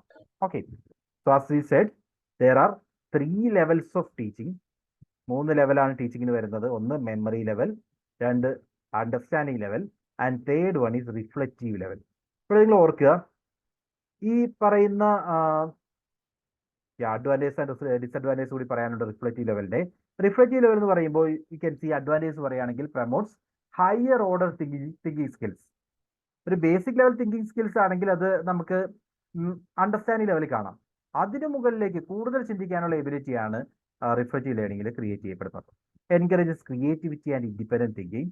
Disadvantage time consuming ആണ്. ടീച്ചേഴ്സിനായാലും ലേണേഴ്സിനായാലും ഇത് ടൈം കൺസ്യൂമിംഗ് ആണ്. ബിക്കോസ് സ്റ്റുഡൻസ് കൂടുതൽ they will get more opportunity, right? കൂടുതൽ സമയം അതിനുവേണ്ടി സ്പെൻഡ് ചെയ്യേണ്ടി വരും. അതുകൊണ്ട് തന്നെ കൂടുതൽ അവസരങ്ങൾ അവരുടെ മുമ്പിൽ വരും. അങ്ങനെ ഒരു മെത്തേഡ് ആയതുകൊണ്ട് it will B time consuming. And assessment can be subjective and challenge. ഇവിടെ അസസ്മെന്റ് എന്ന് പറയുന്നത് ഒരു കോമൺ വേയിൽ അസസ് ചെയ്യുന്ന അത്ര ഈസി ആയിരിക്കില്ല. It will be challenging. ഇതാണ് റിഫ്ലക്റ്റീവ് ലേണിംഗിന്റെ അഡ്വാൻറ്റേജസും ഡിസഡ്വാൻറ്റേജസും. ഇനി as we said, teaching levels 3 ലെവലേ ഉള്ളൂ. പക്ഷേ ലേണിംഗ് ഹാപ്പൻ ചെയ്യുന്നത്, നമ്മൾ കാര്യങ്ങൾ മനസ്സിലാക്കിയെടുക്കുന്നത് 4 ലെവലിലാകാം. Teaching level as I said 3 ലെവലേ ഉള്ളൂ. ടീച്ചർ പഠിപ്പിക്കുന്നു എന്ന് പറയുന്നതാണ് ടീച്ചിങ് ലെവൽ. ടീച്ചിങ് ലെവൽ 3 രീതിയിലേ ഉള്ളൂ. പക്ഷേ ഒരു സ്റ്റുഡന്റ് കാര്യങ്ങൾ മനസ്സിലാക്കിയെടുക്കുന്നത് 4 രീതിയിലാകാം. ഒന്ന് memory level, understanding level, reflective level, and there will be another level called autonomous development level. What is autonomous development level? നമ്മൾ ഒരു ടീച്ചിങ് ഇല്ലാതെ പഠിച്ചെടുക്കുന്ന പല കാര്യങ്ങളുമുണ്ട്. അതെല്ലാം ഓട്ടോണമസ് ഡെവലപ്മെന്റ് ലെവലിന്റെ ഭാഗമാണ്. ലൈക്ക് നമ്മുടെ ചുറ്റുപാടുകളിൽ നിന്ന് മനസ്സിലാക്കിയെടുക്കുന്ന കാര്യങ്ങൾ, നമ്മളായിട്ട് കണ്ടു തിരിച്ചറിഞ്ഞ കാര്യങ്ങൾ, ചെയ്ത് തിരിച്ചറിഞ്ഞ കാര്യങ്ങൾ, ഇവയെല്ലാം ഓട്ടോണമസ് ഡെവലപ്മെന്റ് ലെവലിന്റെ ഭാഗമാണ്. So at this level learners take charge of their own learning. They are self-directed, setting goals and actively seeking ways to achieve them. അവർ സ്വന്തമായിട്ട് പഠിക്കുന്നതാണ്. മീൻസ് അവരുടെ ആ ഒരു ലെവലിൽ കാര്യങ്ങൾ മനസ്സിലാക്കിയെടുക്കുന്നത് സ്വമേധയാണ്. So they are self directed, setting goals and actively seeking ways to achieve them. അതാണ് അതിന്റെ ഫീച്ചർ ആയിട്ട് വരുന്നത്. ഓർ ബേസിക് മെത്തേഡ്സ് പറയുകയാണെങ്കിൽ പ്രോജക്ട് ബേസ്ഡ് ലേണിംഗ്, ഇതൊരു സെൽഫ് ഡയറക്റ്റഡ് ഓട്ടോണമസ് ലെവലായിട്ട് പറയാം. ദെൻ സെൽഫ് ഡയറക്റ്റഡ് റിസർച്ച്, സ്വന്തമായിട്ട് പുതിയ കാര്യങ്ങൾ മനസ്സിലാക്കിയെടുക്കാൻ വേണ്ടിയുള്ള റിസർച്ച്. അതേപോലെ പോർട്ട്ഫോളിയോ ഡെവലപ്മെന്റ്, അവരുടേതായ നോളജ് ബേസുകൾ എന്തൊക്കെയാണെന്ന് മനസ്സിലാക്കിയെടുക്കുന്നു, അത് ഡെവലപ്പ് ചെയ്യുന്നു. കൂടുതൽ കാര്യങ്ങൾ മനസ്സിലാക്കുന്നത് ഷോക്കേസ് ചെയ്യാൻ വേണ്ടിയായിരിക്കും. അവരുടെ ടാലന്റ്, അവരുടെ ലേണിംഗ് ജേർണി മറ്റുള്ളവർക്ക് കാണിച്ചു കൊടുക്കാനാവാം. ഞാൻ ഇന്ന കോഴ്സുകളൊക്കെ കവർ ചെയ്തിട്ടുണ്ട്, ഞാൻ ഇന്ന ഏരിയാസ് ഒക്കെ കംപ്ലീറ്റ് ചെയ്തിട്ടുണ്ട്. ഇത് കാണിക്കാനാകാം. അതിനുവേണ്ടി പുതിയ കോഴ്സുകൾ എടുത്തെടുത്ത് ചെയ്ത് നോക്കി ഓട്ടോണമസ് ഡെവലപ്മെന്റ് ഭാഗമാണ്. അത് കൂടാതെ നമ്മളിപ്പോൾ ഫോർമൽ എഡ്യൂക്കേഷൻ എന്ന് പറയുന്നത് ഏത് ലെവലിലോട്ടാണ് സ്റ്റാർട്ട് ചെയ്യുന്നത്? ഒരു 6ാം ക്ലാസ്സിൽ 1ാം ക്ലാസ്സിൽ ചേരുന്ന തൊട്ടാകാം, അല്ലെങ്കിൽ അതിന് മുമ്പുള്ള ലെവലായിരിക്കാം. അത് അല്ലാതെ ഇൻഡിപെൻഡന്റ് ആയിട്ട് കുട്ടി മനസ്സിലാക്കിയെടുക്കുന്ന എല്ലാ നോളജും ഓട്ടോണമസ് ഡെവലപ്മെന്റ് ഭാഗമായിട്ട് നമുക്ക് ആഡ് ചെയ്യാം. ഓക്കെ, സോ 3 ലെവൽസ് ഇതാണ്. ഓട്ടോണമസ് ഡെവലപ്മെന്റ് ലെവലിൽ അഡ്വാൻറ്റേജ് പറയുകയാണെങ്കിൽ foster independence and life long learning. സ്വമേധയാ കാര്യങ്ങൾ പഠിക്കുവാണ്. അപ്പോൾ ഇൻഡിപെൻഡന്റ് ലേണിങ്ങിനുള്ള ഓപ്പർച്യൂണിറ്റി പ്രൊവൈഡ് ചെയ്യും. ജീവിതകാലം മൊത്തം പഠിക്കാനുള്ള അവസരമാണ് ക്രിയേറ്റ് ചെയ്യുന്നത്. Tailored learning experience based on individual needs. നമുക്ക് ആവശ്യമുള്ള കാര്യങ്ങളാണ് നമ്മൾ പഠിക്കുക. അവിടെ നമ്മുടെ നീഡിനനുസരിച്ചുള്ള ലേണിംഗ് എക്സ്പീരിയൻസ് ആണ് ക്രിയേറ്റ് ചെയ്യപ്പെടുന്നത്. Disadvantages requires A high level in motivation and discipline. നമുക്ക് ഇങ്ങനെ കാര്യങ്ങൾ മനസ്സിലാക്കിയെടുക്കണമെങ്കിൽ നമ്മൾ അത്രയും മോട്ടിവേറ്റഡ് ആയിരിക്കണം. അതോടൊപ്പം തന്നെ സെൽഫ് ഡിസിപ്ലിൻഡ് ആയിരിക്കണം. Then can be challenging to implement traditional education setting. Traditional എഡ്യൂക്കേഷനിൽ നമുക്ക് ഇങ്ങനെ ഒരു ഇൻഡിപെൻഡന്റ് ലേണിംഗ് ഓപ്പർച്യൂണിറ്റി ക്രിയേറ്റ് ചെയ്യാന്ന് പറയുന്നത് ഡിഫിക്കൽട്ട് ആണ്. So these are the 4 levels. Clear ആണോ? Is it clear? Yes, say yes or no, please. Okay, fine. I will show some PYQs then. PYQs. ഒന്നാമത്തെ question നിങ്ങൾ ആൻസർ തരണേ. Answer comment ചെയ്താൽ മതി. In which level of teaching promotion of critical thinking is the hallmark? ഏത് level of ടീച്ചിങ്ങിലാണ് promotion of critical thinking ഒരു ഹോൾ മാർക്കായിട്ട് നമുക്ക് പറയാവുന്നത്? Memory level, understanding level, reflective level and autonomous development level. ഏത് ലെവലിലാണ് ക്രിട്ടിക്കൽ തിങ്കിങ് വരുന്നത്? Please comment. Yes, that's it. Reflective ലെവലിലാണ്. ക്രിട്ടിക്കൽ തിങ്കിങ് മെമ്മറി ലെവലിൽ പറഞ്ഞപ്പോഴേ ഞാൻ പറഞ്ഞിരുന്നു, നിങ്ങൾ ഓർക്കണമെന്ന്. അവിടെ ഉദ്ദേശിക്കുന്ന ഒരു ബേസിക് ലെവൽ കമ്പയർ ചെയ്യാനുള്ള എബിലിറ്റിയാണ്. അതായത് നമ്മളുടെ എക്സിസ്റ്റിംഗ് സ്റ്റോക്ക് ഓഫ് നോളജും പുതുതായിട്ട് പഠിച്ചിരിക്കുന്ന കാര്യങ്ങളെ തമ്മിൽ കണക്ട് ചെയ്യാനുള്ള എബിലിറ്റി മാത്രമേ അവിടെ വരുന്നുള്ളൂ. അവിടെ പ്യുവർ സെൻസിൽ നിങ്ങൾ ക്രിട്ടിക്കൽ തിങ്കിങ് ചിന്തിക്കുകയേ വേണ്ട. അവിടെ പറഞ്ഞിരിക്കുന്ന മെറ്റീരിയൽ അത് ആഡ് ചെയ്തിരുന്നു, അത് ഇഗ്നോർ ചെയ്യാം. അത് പറയുന്നത് കണക്ട് ചെയ്യാനുള്ള തിങ്കിങ് എബിലിറ്റി മാത്രമാണ്. ക്രിട്ടിക്കൽ തിങ്കിങ്ങിനുള്ള എബിലിറ്റിയും ക്രിയേറ്റിവിറ്റിയും ഒക്കെ വരുന്നത് റിഫ്ലക്റ്റീവ് ലേണിംഗിലാണ്. Okay, right. So the answer is option C, reflective level. Okay, students are encouraged to engage in higher order thinking levels.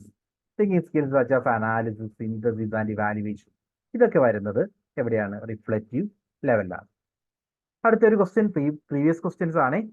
Statement 1 പറയുന്നത് the objective of the memory level of teaching is to develop rational and critical thinking students.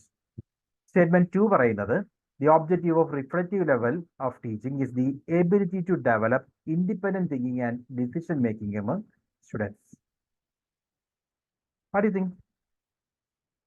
Memory ലെവലിന്റെ objective ഇതാണോ എന്ന് ചിന്തിക്കുക. അതേപോലെ തന്നെ reflective ലെവലിന്റെ objective ഇതാണോ എന്ന് ചിന്തിക്കുക. മെമ്മറി ലെവൽ എന്താ പറയുന്നത്?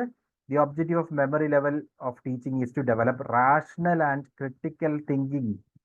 ക്രിട്ടിക്കൽ തിങ്കിങ്ങും മെമ്മറി ലെവലും തമ്മിൽ മാച്ച് ചെയ്യാൻ പറ്റുമെന്ന് ചിന്തിച്ചാൽ മതി. ഇനി objective of reflective level is of teaching is the ability to develop independent thinking and decision making among students. Critical തിങ്കിങ്ങിന്റെ ഭാഗമായിട്ട് തന്നെ നമുക്ക് ഇൻഡിപെൻഡന്റ് തിങ്കിങ് പറയാം. റൈറ്റ്?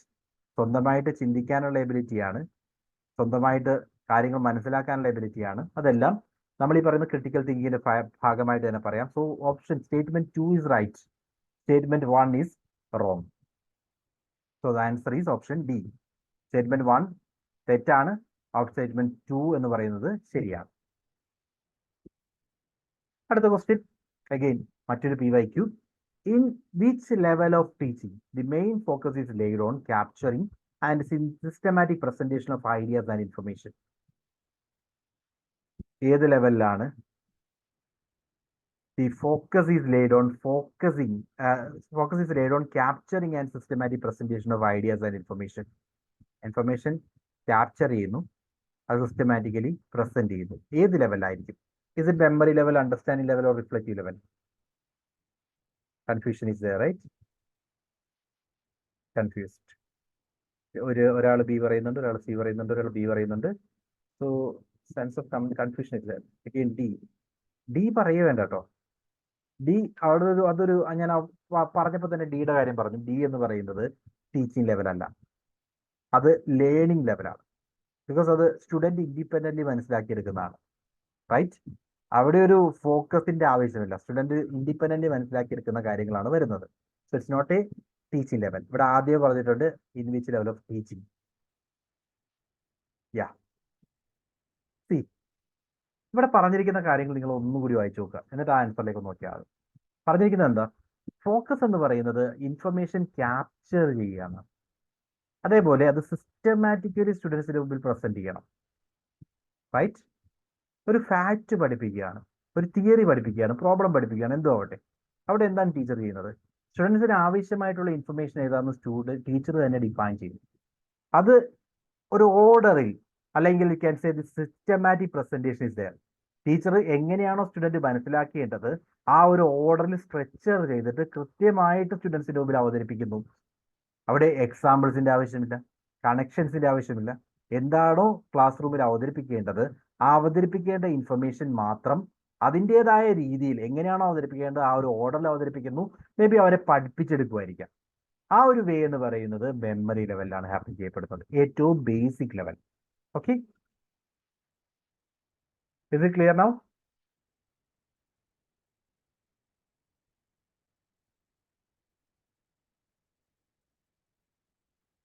ഓക്കെ ആണോ? Yes, fine. Okay, I show you another question then. ഈ ഒരു area നമുക്ക് അത്രയും സിഗ്നിഫിക്കൻ്റ് ആണ്. എത്രമാത്രം PYQs ആണ് വന്നിരിക്കുന്നത് നിങ്ങൾ നോക്കൂ. മറ്റൊരു question. Which of the following level of teaching lays stress on critical shifting of ideas of highest cognitive level? ഏത് ലെവലിലാണ് ഇത്രയും സ്ട്രെസ് കൊടുക്കുന്നത്? ക്രിട്ടിക്കൽ ഷിഫ്റ്റിംഗ് ഓഫ് ഐഡിയാസിന് ഫോക്കസ് ചെയ്യുന്നതും അതേപോലെ തന്നെ ഏറ്റവും ഹയസ്റ്റ് കോഗ്നിറ്റീവ് ലെവലിലുള്ള തിങ്കിങ്ങിന് കോൺസെൻട്രേറ്റ് ചെയ്യുന്ന ഏത് ലെവലാണ്? ഏറ്റവും ഹയസ്റ്റ് ലെവൽ അത് തന്നെയാണ്. ഏറ്റവും ഹയസ്റ്റ് ലെവൽ എന്ന് പറയുന്നത് that is reflective level, right? Now you got it. എല്ലാവരും ശരി തന്നെ പറഞ്ഞിരിക്കുന്നു, very good. So that is reflective level. അടുത്ത question. Which level of teaching is also designated as exploratory understanding? ഏത് ലെവലിലാണ് എക്സ്പ്ലോറേറ്ററി അണ്ടർസ്റ്റാൻഡിങ് എന്ന് കൂടി വിളിക്കാവുന്നത്? Exploratory understanding.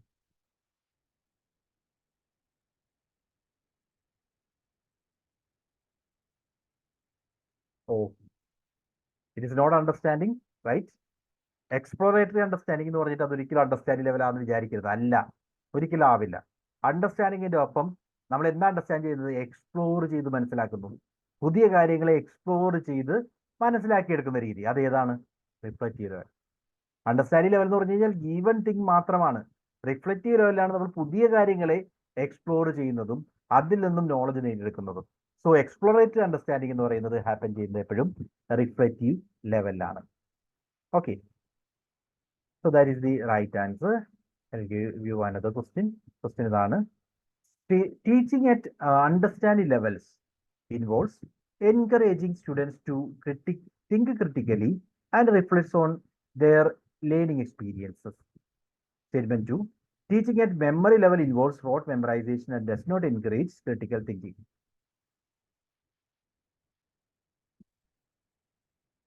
എന്ത് തോന്നുന്നു?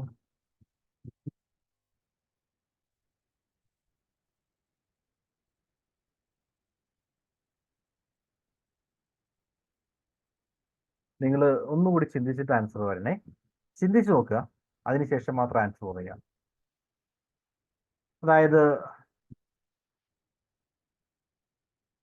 എവിടെയാണ് സ്റ്റുഡൻസ് കൂടുതൽ ചിന്തിക്കുന്നത്? ക്രിട്ടിക്കൽ തിങ്കിങ് ഹാപ്പൻ ചെയ്യുന്ന ഏത് സ്റ്റേജിലാണ്? നിങ്ങൾ എപ്പോഴും ഓർക്കണം, ക്രിട്ടിക്കൽ തിങ്കിങ് എന്ന് പറയുന്നത് അത് റിഫ്ലക്റ്റീവ്. ഞാൻ ആ തന്നിരിക്കുന്ന മെറ്റീരിയലിൽ നിന്നും മെമ്മറി ലെവലിൽ തിങ്ക് ക്രിട്ടിക്കലി എന്ന് പറയുന്ന ഒരു വേർഡ് അവിടെ ആഡ് ചെയ്തിരുന്നു, അത് ഞാൻ ഡിലീറ്റ് ചെയ്യാം. അപ്പോൾ ആ പ്രശ്നമില്ലല്ലോ. അതാണ് കൺഫ്യൂഷൻ തോന്നിപ്പിക്കുന്നത്, അല്ലേ? So I will erase it. നിങ്ങൾ എപ്പോഴും ഓർക്കുക, ക്രിട്ടിക്കൽ തിങ്കിങ് ഹാപ്പൻ ചെയ്യപ്പെടുന്നത് എപ്പോഴും എല്ലായ്പ്പോഴും തന്നെ റിഫ്ലക്റ്റീവ് ലെവലിൽ മാത്രമായിരിക്കും. മെമ്മറി ലെവലിൽ കണക്ഷൻസ് മാത്രമേ ഉള്ളൂ.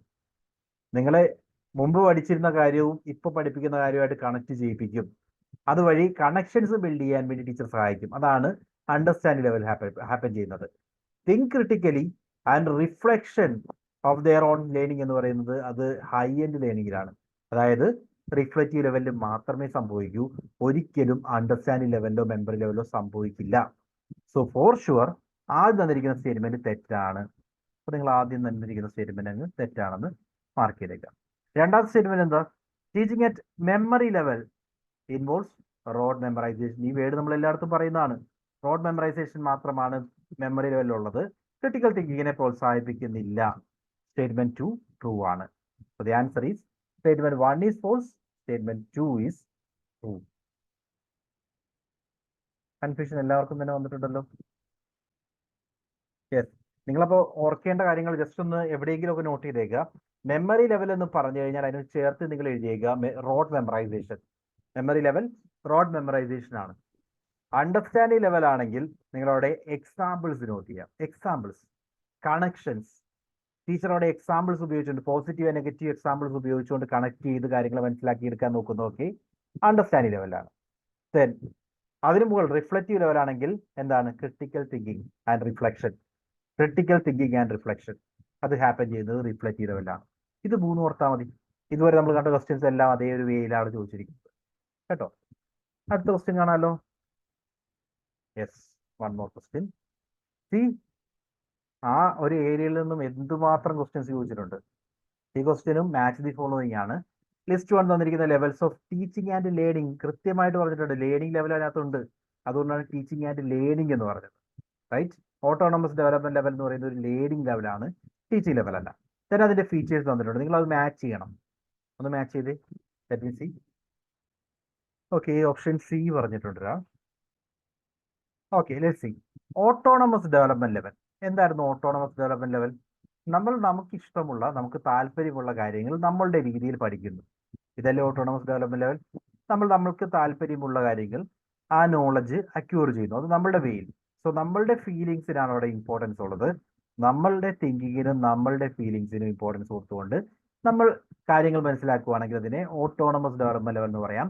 It lies stress on importance of students feelings and minimises the value of hard thinking. ഇവിടെ ഹാർഡ് തിങ്കിങ് ഒന്നുമില്ല. നമുക്ക് എന്താണ് ആവശ്യം, ആ ഒരു ഫീല് വെച്ചുകൊണ്ട് നമ്മളുടെ ഫീലിങ്ങിനെ സാറ്റിസ്ഫൈ ചെയ്യുന്ന കാര്യങ്ങൾ നമ്മൾ മനസ്സിലാക്കിയെടുക്കാൻ ശ്രമിക്കുകയാണെങ്കിൽ അത് ഓട്ടോണമസ് ഡെവലപ്മെന്റ് ലെവലിന്റെ ഭാഗമാണ്. മെമ്മറി ലെവലോ? മെമ്മറി ലെവൽ എന്ന് പറഞ്ഞു കഴിഞ്ഞാൽ തോട്ട്ലെസ് ആണ്, ചിന്തിക്കാത്ത ലേണിംഗ് എന്ന് വേണമെങ്കിൽ പറയാം. ഇറ്റ് ഈസ് കമ്പാരിറ്റീവ്ലി തോട്ട്ലെസ്, ചിന്തിക്കാത്തതാണ്. റോഡ് മെമ്മറൈസേഷൻ എന്ന് പറഞ്ഞാൽ it's a thoughtless learning. Okay, understanding ലെവലോ? അണ്ടർസ്റ്റാൻഡിംഗ് ലെവൽ എന്ന് പറഞ്ഞു കഴിഞ്ഞാൽ കമ്പയർ ചെയ്യുന്നു, റിലേഷൻഷിപ്പ് മനസ്സിലാക്കുന്നു, കണക്ഷൻസ് മനസ്സിലാക്കുന്നു. So it emphasises the seeing of relationship between principles and solitary facts. Relationship ആണ്. കണ്ടോ, ഈ വേർഡിനാണ് അവിടെ സിഗ്നിഫിക്കൻസ് കൊടുക്കേണ്ടത്.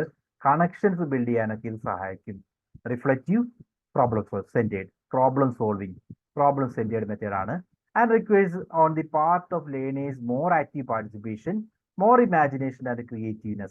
Creativity, imagination, reflection, problem solving, ഇതെല്ലാം ക്രിട്ടിക്കൽ തിങ്കിങ്, ഇതെല്ലാം നമ്മൾ പറയേണ്ടത് റിഫ്ലക്റ്റീവ് ലെവലുമായി ബന്ധപ്പെട്ടാണ്. So the right answer is option C. Right, option C അല്ലേ? ഓപ്ഷൻ സി ആണ് റൈറ്റ് ആൻസർ. ഇപ്പോഴും കൺഫ്യൂഷൻ ഉണ്ടെന്ന് തോന്നുന്നു പല ആളുകളും. ഒരു തവണ കൂടി വായിച്ചു നോക്കൂലേ എല്ലാവരും? Got it?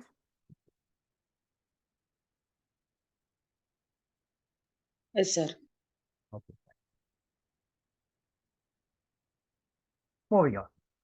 നമ്മൾ ഇനി അടുത്ത ഏരിയയിലേക്ക് കടക്കുവാണ്. നമ്മൾ ഇന്ന് ഡിസ്കസ് ചെയ്യുന്ന മൂന്നാമത്തെ topic teaching and learning.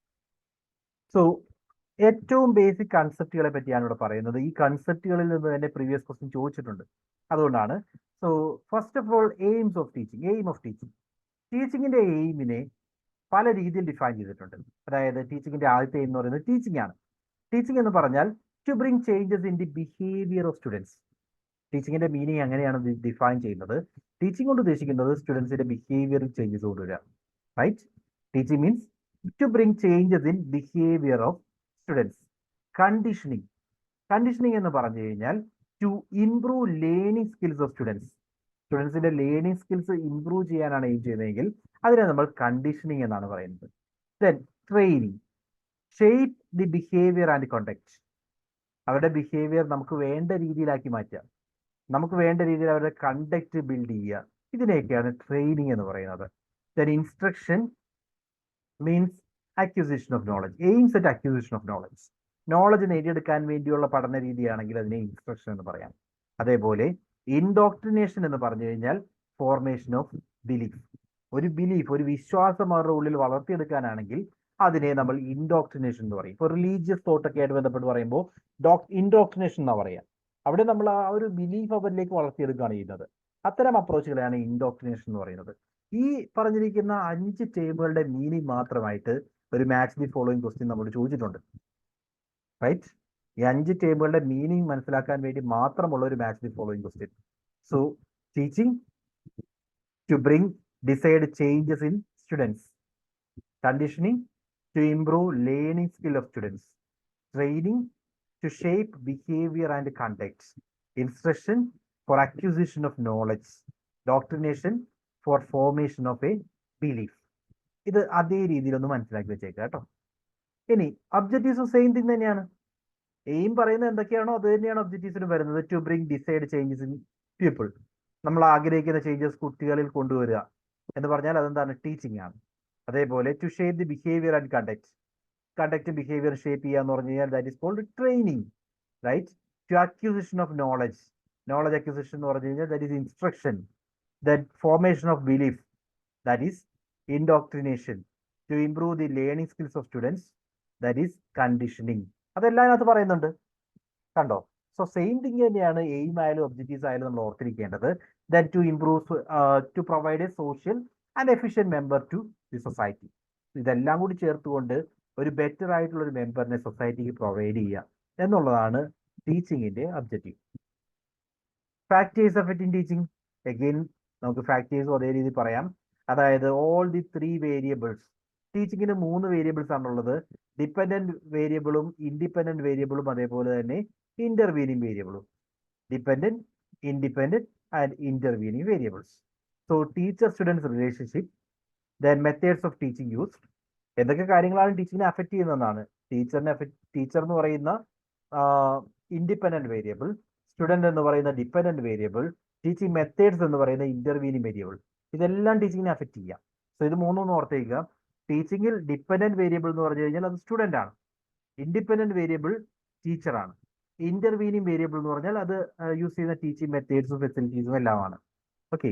Then teacher student relationship, methods of teaching used, teacher administrator relationship, like college ആണോ സ്കൂളാണോ അവരുടെ അഡ്മിനിസ്ട്രേഷനുമായി ബന്ധപ്പെട്ടുള്ള റിലേഷൻഷിപ്പ്. അതേപോലെ the social environment. All these things affect teaching.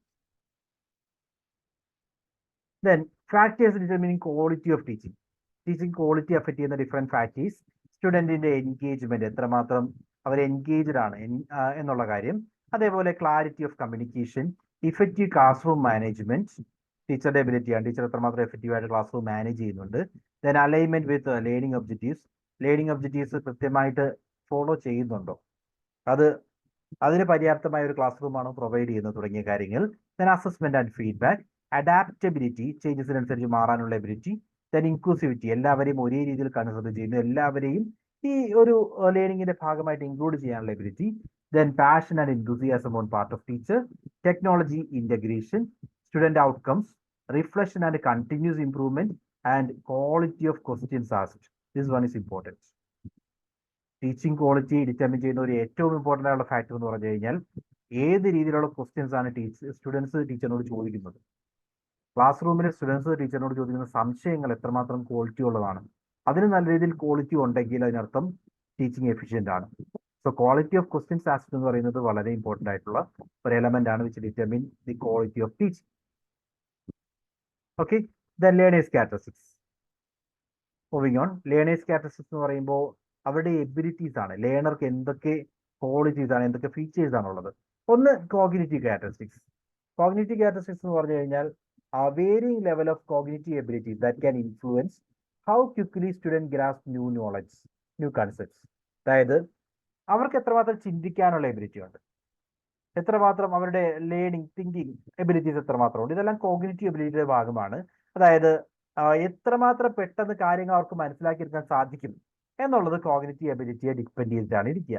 Different learning styles such as visual, auditory and kinesthetic preferences affect the way the student process information. അതായത് students എന്ന് പറയുമ്പോൾ ഓരോരുത്തരും ഓരോ type of learners ആണ്. ചില ആളുകൾ ചിലപ്പോൾ വിഷ്വൽ ലേണേഴ്സ് ആയിരിക്കാം, കാര്യങ്ങൾ കണ്ട് മനസ്സിലാക്കുന്നവരാകാം. ചില കാര്യങ്ങൾ ചില വ്യക്തികൾ ചിലപ്പോൾ ഓഡിറ്ററി ലേണേഴ്സ് ആകാം, കേൾക്കുന്നത് പെട്ടെന്ന് ഗ്രാസ്പ് ചെയ്യുന്നവരാകാം. കൈനസ്തെറ്റിക് ആകാം, അവരുടെ ആക്ഷൻസിലൂടെ കൂടുതൽ മനസ്സിലാക്കുന്നവരാകാം. അല്ലെങ്കിൽ വെർബൽ ലേണേഴ്സ് ആകാം, അല്ലെങ്കിൽ you can say there are different types of learners. ഈ പറയുന്ന ഓരോ ടൈപ്പ് ഓഫ് ലേണേഴ്സിനും അവർക്ക് ഇൻസ്ട്രക്ഷൻ കിട്ടേണ്ടത് അവരുടെ എബിലിറ്റിയുമായി മാച്ച് ചെയ്യുന്ന രീതിയിലായിരിക്കണം. അതായത് വിഷ്വൽ ലേണേഴ്സ് ആണെങ്കിൽ അവർക്ക് കൂടുതൽ കാണുന്ന പിക്ചേഴ്സും ഫ്ലോ ചാർട്ടുകളും പ്രസന്റേഷൻസും ഒക്കെ ആണെങ്കിൽ അവർ പെട്ടെന്ന് കാര്യങ്ങൾ മനസ്സിലാക്കും. അതേസമയം ഓഡിറ്ററി ലേണേഴ്സ് ആണെങ്കിൽ ലെക്ചറിങ് വഴിയായിരിക്കും അവർ കൂടുതൽ ബെറ്റർ ആയിട്ട് കാര്യങ്ങൾ മനസ്സിലാക്കുന്നത്. സോ അവരുടെ ലേണിംഗ് സ്റ്റൈലിന് അനുസരിച്ച് വേണം ടീച്ചിങ് പ്രൊവൈഡ് ചെയ്യാൻ. സോ ലേണിംഗ് സ്റ്റൈൽ എന്ന് പറയുന്നത് ഒരു ഇമ്പോർട്ടൻ്റ് ആയിട്ടുള്ള ഫാക്ടറാണ് that will affect learning process. Then prior knowledge, രണ്ടാമത്തെ ഫീച്ചർ ആയിട്ട് പറയാവുന്ന പ്രയർ നോളജ് ആണ്. ബിക്കോസ് ഒരു ഇൻഡിവിജ്വൽ എത്രമാത്രം പ്രീവിയസ്ലി എത്രമാത്രം എന്തൊക്കെ കാര്യങ്ങൾ അറിയാം എന്നുള്ളത് അവരുടെ ഫ്യൂച്ചർ ലേണിങ്ങിനെ അഫക്റ്റ് ചെയ്യും. Existing knowledge and experience greatly influence how new information is understood and integrated. Because ഒരു സ്റ്റുഡന്റിനെ സംബന്ധിച്ച് അവർക്ക് നിലവിൽ എത്രമാത്രം നോളജ് ഉണ്ട് എന്നുള്ളത് അവർക്ക് പുതിയ നോളജ് എത്രമാത്രം എങ്ങനെ നേടിയെടുക്കാം എന്നുള്ളതിനകത്ത് അഫക്റ്റ് ചെയ്യുന്നുണ്ട്. So teachers need to access and build upon students prior knowledge to scaffold learning effectively. അപ്പോൾ ഒരു ഇൻഡിവിജ്വലിന് എത്രമാത്രം കാര്യങ്ങൾ അറിയാമെന്ന് മനസ്സിലാക്കി വേണം ക്ലാസ് പ്രൊവൈഡ് ചെയ്യാൻ. അങ്ങനെ മനസ്സിലാക്കി ക്ലാസ് കൊടുക്കുമ്പോഴാണ് കുട്ടികൾക്ക് കൂടുതലായിട്ട് കാര്യങ്ങൾ മനസ്സിലാക്കാൻ സാധിക്കുന്നത്. സോ പ്രയർ നോളജ് ഇമ്പോർട്ടൻ്റ് ആയിട്ടുള്ള ഒരു ഫാക്ടറാണ്. മൂന്നാമതായിട്ട് motivation. Intrinsic and extrinsic motivation levels impact students engagement in learning. Intrinsic motivation എന്ന് പറഞ്ഞു കഴിഞ്ഞാൽ അവർക്ക് ഇന്റേണലി തോന്നുന്ന മോട്ടിവേഷൻ. എക്സ്ട്രൻസിക് എന്ന് പറഞ്ഞാൽ എക്സ്റ്റേണൽ ഫാക്ടേഴ്സ് വഴി സ്റ്റുഡൻസ് എത്രമാത്രം മോട്ടിവേറ്റഡ് ആവുന്നുണ്ട്. So understanding individuals interest and incorporating relevant content can enhance motivation. അവർ ഇൻട്രസ്റ്റഡ് ആയിട്ടുള്ള ഏരിയ എന്താണെന്ന് മനസ്സിലാക്കി ആ ഇൻട്രസ്റ്റഡ് ആയിട്ട് ഏരിയയുമായി ബന്ധപ്പെട്ട കണ്ടന്റുകൾ എക്സാമ്പിൾസ് ഒക്കെ വെച്ച് പറഞ്ഞു കൊടുത്തുകൊണ്ട് ക്ലാസ് മുന്നോട്ട് കൊണ്ടുപോകണമെങ്കിൽ അത് കൂടുതൽ അവരെ മോട്ടിവേറ്റ് ചെയ്യാൻ സഹായിക്കും. സോ മോട്ടിവേഷനും ഇമ്പോർട്ടൻ്റ് ആയിട്ടുള്ള ഒരു ഫാക്ടറാണ്. അടുത്തത് ലേണിംഗ് സ്റ്റൈൽസ് ആണ്. അത് നമ്മൾ ഓൾറെഡി പറഞ്ഞു. അതായത് അവർക്ക് അവരുടേതായ ചില ലേണിംഗ് സ്റ്റൈൽസ് ഉണ്ടാകാം. വിഷ്വൽ, ഓഡിറ്ററി, ടാക്ടൈൽ, അങ്ങനെയുള്ള പല രീതിയിലുള്ള ലേണിംഗ് സ്റ്റൈൽസ് സ്റ്റുഡൻസിന് ഉണ്ടാകാം. അത് മനസ്സിലാക്കി അതിനനുസരിച്ച് ലേണിംഗ് പ്രൊവൈഡ് ചെയ്യുകയാണെങ്കിൽ സ്റ്റുഡൻസിന് കൂടുതൽ ബെറ്റർ ആയിട്ട് കാര്യങ്ങൾ മനസ്സിലാക്കാൻ അത് സഹായിക്കും. Then attention span. Individuals attention span vary, affecting the ability to focus on and retain information. ഇത് ഓരോരുത്തർക്കും അവരവരുടേതായ അറ്റൻഷൻ സ്പാൻ ഉണ്ട്. കൂടുതൽ നേരം ചിലപ്പോൾ നമുക്ക് മാക്സിമം സ്പെൻഡ് ചെയ്യാൻ പറ്റുന്നത് 1 മണിക്കൂറായിരിക്കാം കോൺസെൻട്രേഷൻ വഴി. മറ്റു ചിലർക്ക് ചിലപ്പോൾ 30 മിനിറ്റ് കഴിയുമ്പോൾ തന്നെ ആ ഒരു അറ്റൻഷൻ ലെവൽ കുറയും. അപ്പോൾ ഓരോ വ്യക്തികൾക്കും അവരവരുടേതായ ഒരു അറ്റൻഷൻ ലെവലുണ്ട്. അതിനുള്ളിലാണെങ്കിൽ അവർ ശ്രദ്ധിക്കും. ആ അറ്റൻഷൻ ലെവൽ കഴിഞ്ഞു കഴിഞ്ഞാൽ ആ ശ്രദ്ധ കുറയും. അപ്പോൾ ടീച്ചർ എന്ത് ചെയ്യണം? ടീച്ചർ ഇത് കൃത്യമായിട്ട് മനസ്സിലാക്കണം. Teachers can implement varied activities and strategies to maintain engagement ensure ചെയ്യാൻ വേണ്ടി മറ്റ് ആക്ടിവിറ്റീസ്, ഗെയിമിഫിക്കേഷൻ കൊണ്ടുവരിക, മറ്റ് സ്ട്രാറ്റജീസ് യൂസ് ചെയ്യുക. അതുവഴി സ്റ്റുഡൻസിനെ എൻഗേജ് ആയിട്ട് നിർത്താൻ വേണ്ടി ടീച്ചർക്ക് സാധിക്കും. Then social and cultural background. So social and cultural differences influence communication style, interactions and perspectiveness. So ഓരോരുത്തർക്കും അവരവരുടേതായ ഓരോ കൾച്ചറും ബിഹേവിയർ പാറ്റേൺസും ഒക്കെ ഉണ്ട്. ഇതെല്ലാം കൃത്യമായിട്ട് മനസ്സിലാക്കി അതിനനുസരിച്ച് ക്ലാസ് റൂം പ്രൊവൈഡ് ചെയ്യാനും ക്ലാസ്സസ് പ്രൊവൈഡ് ചെയ്യാനും ഒക്കെ ടീച്ചർക്ക് സാധിക്കണം. അതെല്ലാം സ്റ്റുഡൻസിനെ മോട്ടിവേറ്റ് ചെയ്യാൻ ഹെൽപ്ഫുൾ ആയിരിക്കും. Then emotional and psychological factors. Emotional States such as stress, anxiety and or confidence can impact learning. ഇങ്ങനെയുള്ള ഇമോഷണൽ സ്റ്റേറ്റ് ഏതാണ്? സ്ട്രെസ്ഫുൾ ആയിട്ടുള്ള ഒരു സിറ്റുവേഷൻ ആണെങ്കിൽ അവർക്ക് ലേണിംഗ് ഹാപ്പൻ ചെയ്യില്ല. ആങ്സൈറ്റി കൂടുതലാണ്, ഹാപ്പൻ ചെയ്യില്ല. അങ്ങനെ അതേസമയം കോൺഫിഡൻസ് ഒക്കെ ബൂസ്റ്റ് ചെയ്യുന്ന സിറ്റുവേഷൻ ആണെങ്കിൽ അവർ കൂടുതൽ പഠിക്കാനും തയ്യാറാവും. അങ്ങനെ ആ ഇമോഷണൽ സിറ്റുവേഷൻ എന്താണെന്ന് മനസ്സിലാക്കി അത് മനസ്സിലാക്കുന്ന ഒരു എൻവയോൺമെന്റ് ആണ് ക്ലാസ് പ്രൊവൈഡ് ചെയ്യുന്നതെങ്കിൽ that will support the learner. A positive and supportive classroom environment can contribute to emotional wellbeing. അടുത്തത് individual differences. So what is individual differences? ഈ ടേം ഫെമിലിയർ അല്ലേ? ഇൻഡിവിജ്വൽ ഡിഫറൻസസ് എന്ന് പറഞ്ഞു കഴിഞ്ഞാൽ ഓരോരുത്തരും different ആണ്, right? എങ്ങനെ ഡിഫറെന്റ് ആണ്? അവരുടെ ലേണിംഗ് സ്റ്റൈൽ ഡിഫറെന്റ് ആയിരിക്കും, ലേണിംഗ് പ്രിഫറൻസസ് ഡിഫറെന്റ് ആയിരിക്കും, അവരുടെ സ്ട്രോങ് ഹോൾഡ്സ്, ഇൻട്രസ്റ്റ് എല്ലാം ഡിഫറെന്റ് ആയിരിക്കും. ഇതെല്ലാം മനസ്സിലാക്കിയുള്ള ഒരു ഇൻസ്ട്രക്ഷൻ സ്ട്രാറ്റജി പ്രൊവൈഡ് ചെയ്യുക എന്ന് പറയുന്നതാണ് ഏറ്റവും ബെറ്റർ വേ ഓഫ് ടീച്ചിങ്. ഇത് ഏറ്റവും ഡിഫിക്കൽട്ട് ആണ്. ഇപ്പോൾ നമ്മളിപ്പോൾ ലെക്ചർ കൊടുക്കുകയാണെങ്കിൽ ലെക്ചറിന്റെ ഏറ്റവും വലിയ ഡിസഡ്വാൻറ്റേജ് എന്താണ്? ഇതാണ്. ഈ തന്നിരിക്കുന്ന ഈ പോയിന്റ് ആണ് ലെക്ചർ മെത്തേഡിന്റെ ഏറ്റവും വലിയ ഡിസഡ്വാൻറ്റേജ്. അതായത് നമ്മളവിടെ ഇൻഡിവിജ്വൽ ഡിഫറൻസസ് കൺസിഡർ ചെയ്യുന്നില്ല. ഇൻഡിവിജ്വൽ ഡിഫറൻസസ് എന്ന് പറഞ്ഞാൽ ഈച്ച് ഇൻഡിവിജ്വൽ ഇസ് ഡിഫറെന്റ്. അവർക്ക് അവരുടേതായ ലേണിംഗ് മെത്തേഡ് ഉണ്ട്, അവർക്ക് അവരുടേതായ ലേണിംഗ് പ്രിഫറൻസസ് ഉണ്ട്. അതൊന്നും നമ്മൾ കൺസിഡർ ചെയ്യാതെ എല്ലാവർക്കും ഒരേ രീതിയിൽ പ്രൊവൈഡ് ചെയ്യുകയാണെങ്കിൽ അത് ലെക്ചറാണ്. അതേസമയം ഓരോ സ്റ്റുഡൻസിനെയും ഐഡന്റിഫൈ ചെയ്തുകൊണ്ട് ലൈക്ക് അവരുടെ ലേണിംഗ് മെത്തേഡ് വെച്ചിട്ട് അവരെ ഗ്രൂപ്പ് ചെയ്യുകയാണ്. Like there may be visual learners 10 പേരുണ്ട്, അവരെ ഒരു ഗ്രൂപ്പായിട്ട് മാറ്റുന്നു. ഓഡിറ്ററി ലേണേഴ്സ് 20 പേരുണ്ട്, അവരെ വേറൊരു ഗ്രൂപ്പായിട്ട് മാറ്റുന്നു. അതേസമയം ടാക്ടൈൽ ലേണേഴ്സ് അങ്ങനെ പറഞ്ഞ് പല കാറ്റഗറീസ് ഉണ്ട്. ഇപ്പോൾ നോട്ട് ടേക്ക് ചെയ്യുന്ന സ്ക്രബിൾ ലേണേഴ്സ് അവരെ വേറൊരു ഗ്രൂപ്പ് ആക്കുന്നു. അങ്ങനെ ഓരോ ടൈപ്പ് ഓഫ് ലേണേഴ്സിന്റെ ടൈപ്പ് എല്ലാം നമ്മൾ പറയും. അങ്ങനെയുള്ള ടൈപ്സിനെ ക്ലാസിഫൈ ചെയ്തുകൊണ്ട് അവർക്ക് വേണ്ടി സെപ്പറേറ്റ് ആയിട്ട് ഇൻഫർമേഷൻ കൊടുക്കുകയാണ്, സെപ്പറേറ്റ് ആയിട്ട് ടീച്ചിങ് പ്രൊവൈഡ് ചെയ്യുകയാണെങ്കിൽ ആ ടീച്ചിങ് മെത്തേഡിനെയാണ് ഡിഫറൻഷിയേറ്റഡ് ഇൻസ്ട്രക്ഷൻ എന്ന് പറയുന്നത്. കണ്ടോ, ഈ ടീച്ചിങ് മെത്തേഡ് എന്താണെന്നപ്പോൾ ക്ലിയർ അല്ലേ? ടീച്ചിങ് മെത്തേഡ് സ്റ്റുഡൻസിന്റെ പ്രിഫറൻസസ് മനസ്സിലാക്കിക്കൊണ്ട് അതിനെ ബേസ് ചെയ്തുകൊണ്ട് ഓരോ പ്രിഫറൻസ് ഗ്രൂപ്പിനും അവരുടേതായ സ്റ്റൈലിൽ ക്ലാസ്സുകൾ പ്രൊവൈഡ് ചെയ്യുന്നു. ആ മെത്തേഡിനെയാണ് ഡിഫറൻഷിയേറ്റഡ് ഇൻസ്ട്രക്ഷൻ എന്ന് പറയുന്നത്. ഈ ഒരു മെത്തേഡ് യൂസ് ചെയ്യുവാണെങ്കിൽ ഇൻഡിവിജ്വൽ ഡിഫറൻസസിന്റെ പ്രോബ്ലം സോൾവ് ചെയ്യാൻ പറ്റും. Okay, but it is very very difficult. ടീച്ചറിനെ സംബന്ധിച്ചത് വളരെ ബുദ്ധിമുട്ടാണ്. ചില ആളുകൾക്ക് ലെക്ചർ കൊടുക്കണം, ചില ആളുകൾക്ക് വിഷ്വൽ ലേണിംഗ് പ്രൊവൈഡ് ചെയ്യണം, മറ്റു ചില ആളുകൾക്ക് മറ്റു രീതിയിൽ ക്ലാസ്സുകൾ പ്രൊവൈഡ് ചെയ്യണം. ഇതൊക്കെ ഇറ്റ്സ് നോട്ട് എ പ്രാക്ടിക്കൽ. പക്ഷേ അത് ഇപ്പോൾ ട്രൈ ചെയ്യുന്നുണ്ട്, പുതിയ മെത്തേഡുകളായിട്ട് ഡിഫറൻഷിയേറ്റഡ് ഇൻസ്ട്രക്ഷൻ ഒക്കെ ടീച്ചേഴ്സ് ട്രൈ ചെയ്യുന്നുണ്ട്. Then self-regulated skills. Students' ability to set goal, manage time, and monitor their own learning influences academic success. ഇതുകൂടാതെ നമ്മൾക്ക് നമ്മളുടേതായ, ഇപ്പം നമ്മൾ സ്റ്റുഡൻ്റ് ആണെങ്കിൽ നമുക്ക് നമ്മുടേതായ ചില ഗോളുകൾ ഉണ്ടാകും, നമ്മുടേതായ ടൈം മാനേജ്മെന്റ് സ്കിൽസ് ഉണ്ടാകും, നമ്മുടെ ഗോൾസ് മോണിറ്റർ ചെയ്യാനുള്ള എബിലിറ്റി ഉണ്ടാകും. ഇതെല്ലാം യഥാർത്ഥത്തിൽ നമ്മുടെ ലേണിങ്ങിനെ അഫക്റ്റ് ചെയ്യുന്നുണ്ട്. Then teaching strategies that promote self-regulation skills can enhance effectiveness. ഈ സെൽഫ് റെഗുലേഷൻ സ്കിൽസ് ഒക്കെ മോട്ടിവേറ്റ് ചെയ്യുന്ന രീതിയിലുള്ള ടീച്ചിങ് സ്ട്രാറ്റജീസ് പ്രൊവൈഡ് ചെയ്യുകയാണെങ്കിൽ അത് അവരെ ലേണിംഗിൽ കൂടുതൽ കോൺസെൻട്രേറ്റ് ചെയ്യാൻ സഹായിക്കും. Then learners autonomy. Some students prefer more independence and responsibility for their learning. ചിലർക്ക് സ്വന്തമായിട്ട് റെസ്പോൺസിബിലിറ്റി ഏറ്റെടുത്ത് പഠിക്കാനായിരിക്കും താല്പര്യം. എക്സ്റ്റേണൽ ഇൻഫ്ലുവൻസിന് ചിലപ്പോൾ അവർ സപ്പോർട്ട് ചെയ്തെന്നിരിക്കില്ല. മറ്റു ചിലർക്ക് ആ ഒരു ഓട്ടോണമി ആവശ്യവും ഉണ്ടാവില്ല. സോ സ്റ്റൈൽ എങ്ങനെയാണോ, സ്റ്റുഡൻസിന്റെ ഓട്ടോണമി ലെവൽ എത്രമാത്രമാണ് അവർ ആഗ്രഹിക്കുന്നത്, ആ രീതിയിലുള്ള അവസരങ്ങൾ ഒരുക്കുകയാണെങ്കിൽ അവർ കൂടുതലായിട്ട് പഠിക്കാൻ തയ്യാറാവും. The providing opportunities for self directed learning can be beneficial. Then language proficiency. Proficiency in language of instruction affect comprehension and expression. അതായത് ലാംഗ്വേജ് യൂസ് ചെയ്യുന്നത്, ഇൻസ്ട്രക്ടർ യൂസ് ചെയ്യുന്ന ലാംഗ്വേജ് ചിലപ്പോൾ ഹൈ ലെവൽ ലാംഗ്വേജ് ആയിരിക്കും. ഈ ഹൈ എൻഡ് ലാംഗ്വേജ് മനസ്സിലാക്കാനുള്ള ability ചിലപ്പോൾ സ്റ്റുഡൻസിന് ഉണ്ടായെന്ന് വരില്ല. അപ്പോൾ അവർക്ക് മനസ്സിലാവുന്ന രീതിയിൽ കാര്യങ്ങൾ പ്രൊവൈഡ് ചെയ്താൽ മാത്രമേ സ്റ്റുഡൻസിന് ഇൻഫർമേഷൻ ഗ്രാസ്പ് ചെയ്യാൻ സാധിക്കൂ. Then educational background. അവരുടെ പ്രീവിയസ് നോളജ് ആണ് ഉദ്ദേശിക്കുന്നത്. Varied education backgrounds influence familiarity with certain topics and learning approaches. Differentiated instruction ഉപയോഗിച്ചുകൊണ്ട് ആ ഒരു ഇൻഡിവിജ്വൽ ഡിഫറൻസസ് ടാക്കിൾ ചെയ്യാൻ സാധിക്കും. സോ ഇത്രയുമാണ് ലേണർ ക്യാരക്ടറിസ്റ്റിക്സ് എന്നുള്ള രീതിയിൽ പറയാനുള്ളത്. ജസ്റ്റ് ആ ഒരു ബേസിക് ക്യാരക്ടറിസ്റ്റിക്സ് ഞാൻ ടച്ച് ചെയ്ത് പോയത് മാത്രമേ ഉള്ളൂ.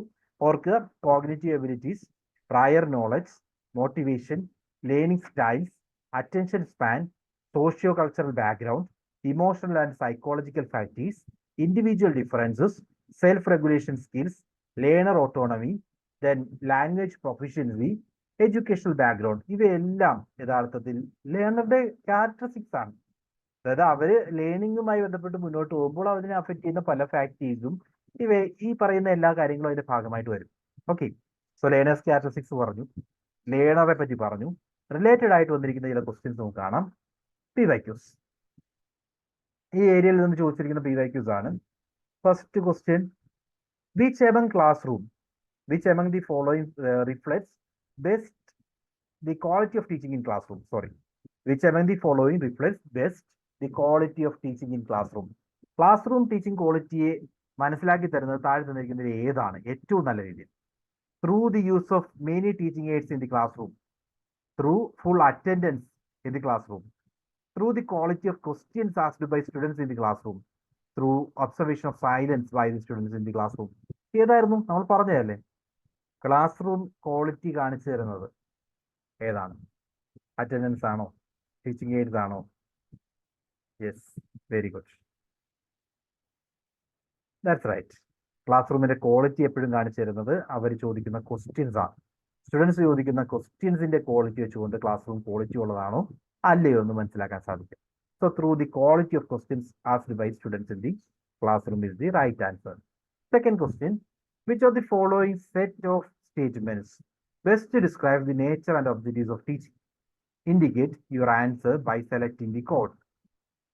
സോ ടീച്ചിങ്ങിന്റെ ക്വാളിറ്റി നേച്ചറിനെ ഡിഫൈൻ ചെയ്യുന്ന സ്റ്റേറ്റ്മെന്റ്സുകൾ ഏതൊക്കെയാണെന്നാണ് പറയേണ്ടത്. 1. Teaching and learning are integrally related. Second, there is no difference between teaching and training. Third, concern of all teaching is to ensure some kind of transformation in students. Fourth, all good teaching is formal in nature. Fifth, a teacher is a senior person. Sixth, teaching is a social act, whereas learning is a personal act. Sorry. ഇത് മനസ്സിലാക്കിയെടുക്കാൻ വേണ്ടി നമുക്ക് യഥാർത്ഥത്തിൽ ഒരു ലേണിങ്ങിന്റെ തന്നെ ആവശ്യമുണ്ടെന്ന് എനിക്ക് തോന്നുന്നില്ല. Because directly പറഞ്ഞിരിക്കുന്ന കാര്യങ്ങളാണ് ഇവയെല്ലാം. Yes, option C, right. Okay, let's see. First statement പറയുന്നത് എന്താ? Teaching and learning are integrally related. ടീച്ചിങ്ങും ലേണിംഗ് തമ്മിൽ ഒരു ഡയറക്റ്റ് റിലേഷൻ ഉണ്ടല്ലോ, ഉണ്ട്. രണ്ടാമത്, there is no difference between teaching and training. ടീച്ചിങ്ങും ട്രെയിനിങ്ങും ഡിഫറെന്റ് ആണ് നമ്മൾ പഠിച്ചു. ബിക്കോസ് നമ്മൾ എയിം ഓഫ് ടീച്ചിങ് പറഞ്ഞപ്പോൾ ഇത് രണ്ടിന്റെ മീനിങ് കണ്ടതാണ്. ടീച്ചിങ് ആണെങ്കിൽ ബിഹേവിയറൽ ചേഞ്ച് കൊണ്ടുവരാനാണ് എയിം ചെയ്യുന്നത്. ട്രെയിനിങ് ആണെങ്കിൽ പുതിയൊരു സ്കിൽ സ്റ്റുഡൻസിലേക്ക് കൊണ്ടുവരാനാണ് ചാർജ് ചെയ്യുന്നത്. സോ രണ്ടും ഡിഫറെന്റ് ആണ്. രണ്ടും ഡിഫറെന്റ് അല്ല എന്ന് പറഞ്ഞാൽ തെറ്റാണ്. Then concern of all teaching is to ensure some kind of transformation in students. Teaching aim ചെയ്യുന്നത് എന്താണ്? സ്റ്റുഡൻസിൽ ഒരു മാറ്റം കൊണ്ടുവരാം, ബിഹേവിയറൽ ചേഞ്ച് കൊണ്ടുവരാം എന്നുള്ളതാണ്. That is right. All good teaching is formal in nature. ആണോ? ആകേണ്ടതായിട്ടുണ്ടോ? ഫോർമൽ ടീച്ചിങ് മാത്രമല്ല നല്ലത്. അത് തന്നെയാണ് നല്ലതെന്ന് നമുക്ക് ഒരിക്കലും പറയാൻ സാധിക്കില്ല. ബിക്കോസ് ഇൻഫോർമൽ ആയിട്ട് നമ്മൾ മനസ്സിലാക്കിയെടുക്കുന്ന പല കാര്യങ്ങളും നമുക്ക് ഉപകാരപ്പെടാം. Then a teacher is a senior person. Teacher senior person ആവേണ്ട ആവശ്യമില്ല. ജൂനിയറും നല്ലൊരു ടീച്ചറാകാം. ഓക്കെ, നമ്മളെക്കാൾ പ്രായം കുറഞ്ഞവരും നമുക്ക് പല കാര്യങ്ങളും പഠിപ്പിച്ചു തന്നിരിക്കും. Teaching is a social act, whereas learning is a personal act. That is right. Teaching എന്ന് പറയുന്നത് ഒരു സോഷ്യൽ ആക്ട് ആണ്, പക്ഷേ നമ്മൾ പഠിക്കുക എന്ന് പറയുന്നത് നമ്മുടെ പേഴ്സണൽ ആക്ട് ആണ്. So that is right. 1, 3 and 6. Option C. That's the right answer.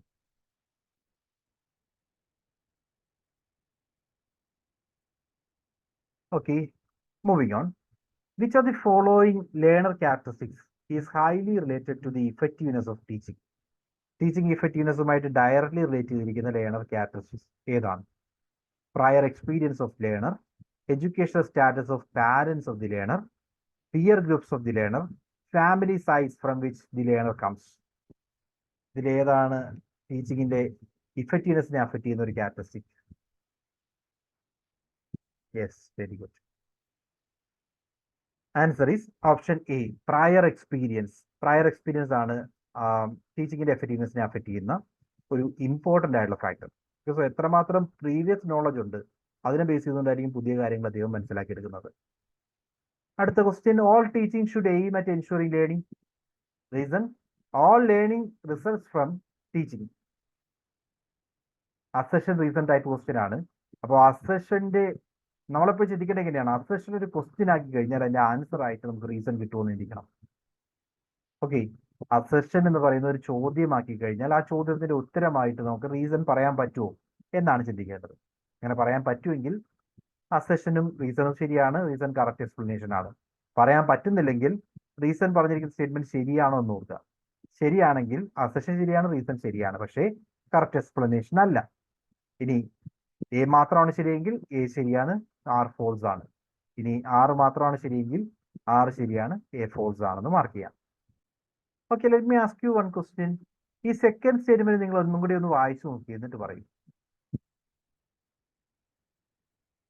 Yes yes, second statement നിങ്ങൾ ശരിക്കും വായിച്ചു നോക്കി കഴിഞ്ഞാൽ നിങ്ങൾക്ക് കാര്യം പിടികിട്ടും. All learning results from teaching ശരിയാണോ? നമ്മളല്ലാതെ ഓട്ടോണമസ് ഡെവലപ്മെന്റ് ലെവലിനെ പറ്റിയൊക്കെ പറഞ്ഞു, ഓട്ടോണമസ് ലേണിംഗ് ലെവലിനെ പറ്റിയൊക്കെ പറഞ്ഞു. നമ്മൾ സ്വയം പഠിച്ചെടുക്കുന്നില്ലേ? നമ്മൾ സ്വയം പഠിച്ചെടുക്കുന്നത് പോസിബിൾ ആണ്. അപ്പോൾ എങ്ങനെയാണ് എല്ലാ ലേണിങ്ങും ടീച്ചിങ്ങിൽ നിന്നാണ് വരുന്നതെന്ന് പറഞ്ഞാൽ ശരിയല്ല. Right, all learning results from teaching എന്ന് പറയുന്നത് ശരിയല്ല. ബിക്കോസ് ടീച്ചിങ് ഇല്ലാതെ നമ്മൾ പല കാര്യങ്ങളും പഠിക്കുന്നുണ്ട്. സോ റീസൺ തെറ്റാണ്. റീസൺ തെറ്റാണെങ്കിൽ പിന്നെ അസെഷൻ മാത്രം നോക്കിയാൽ മതി. All teaching should aim at ensuring learning. Teach ചെയ്യുമ്പോൾ അവിടെ നമ്മൾ എയിം ചെയ്യുന്നത് എന്താ? ലേണിംഗ് ഹാപ്പൻ ചെയ്യണം എന്നുള്ളതാണ്. ഞാനൊരു കാര്യം പഠിപ്പിക്കുമ്പോൾ നിങ്ങളത് പഠിക്കണമെന്നാണ് ഞാൻ ആഗ്രഹിക്കുന്നത്. ഞാൻ എയിം ചെയ്യുന്നത് അത് തന്നെയാണ്. സോ തന്നിരിക്കുന്നതിൽ അസഷൻ ട്രൂ ആണ്, പക്ഷേ റീസൺ ഫോൾസ് ആണ്. Okay, option C is the right answer.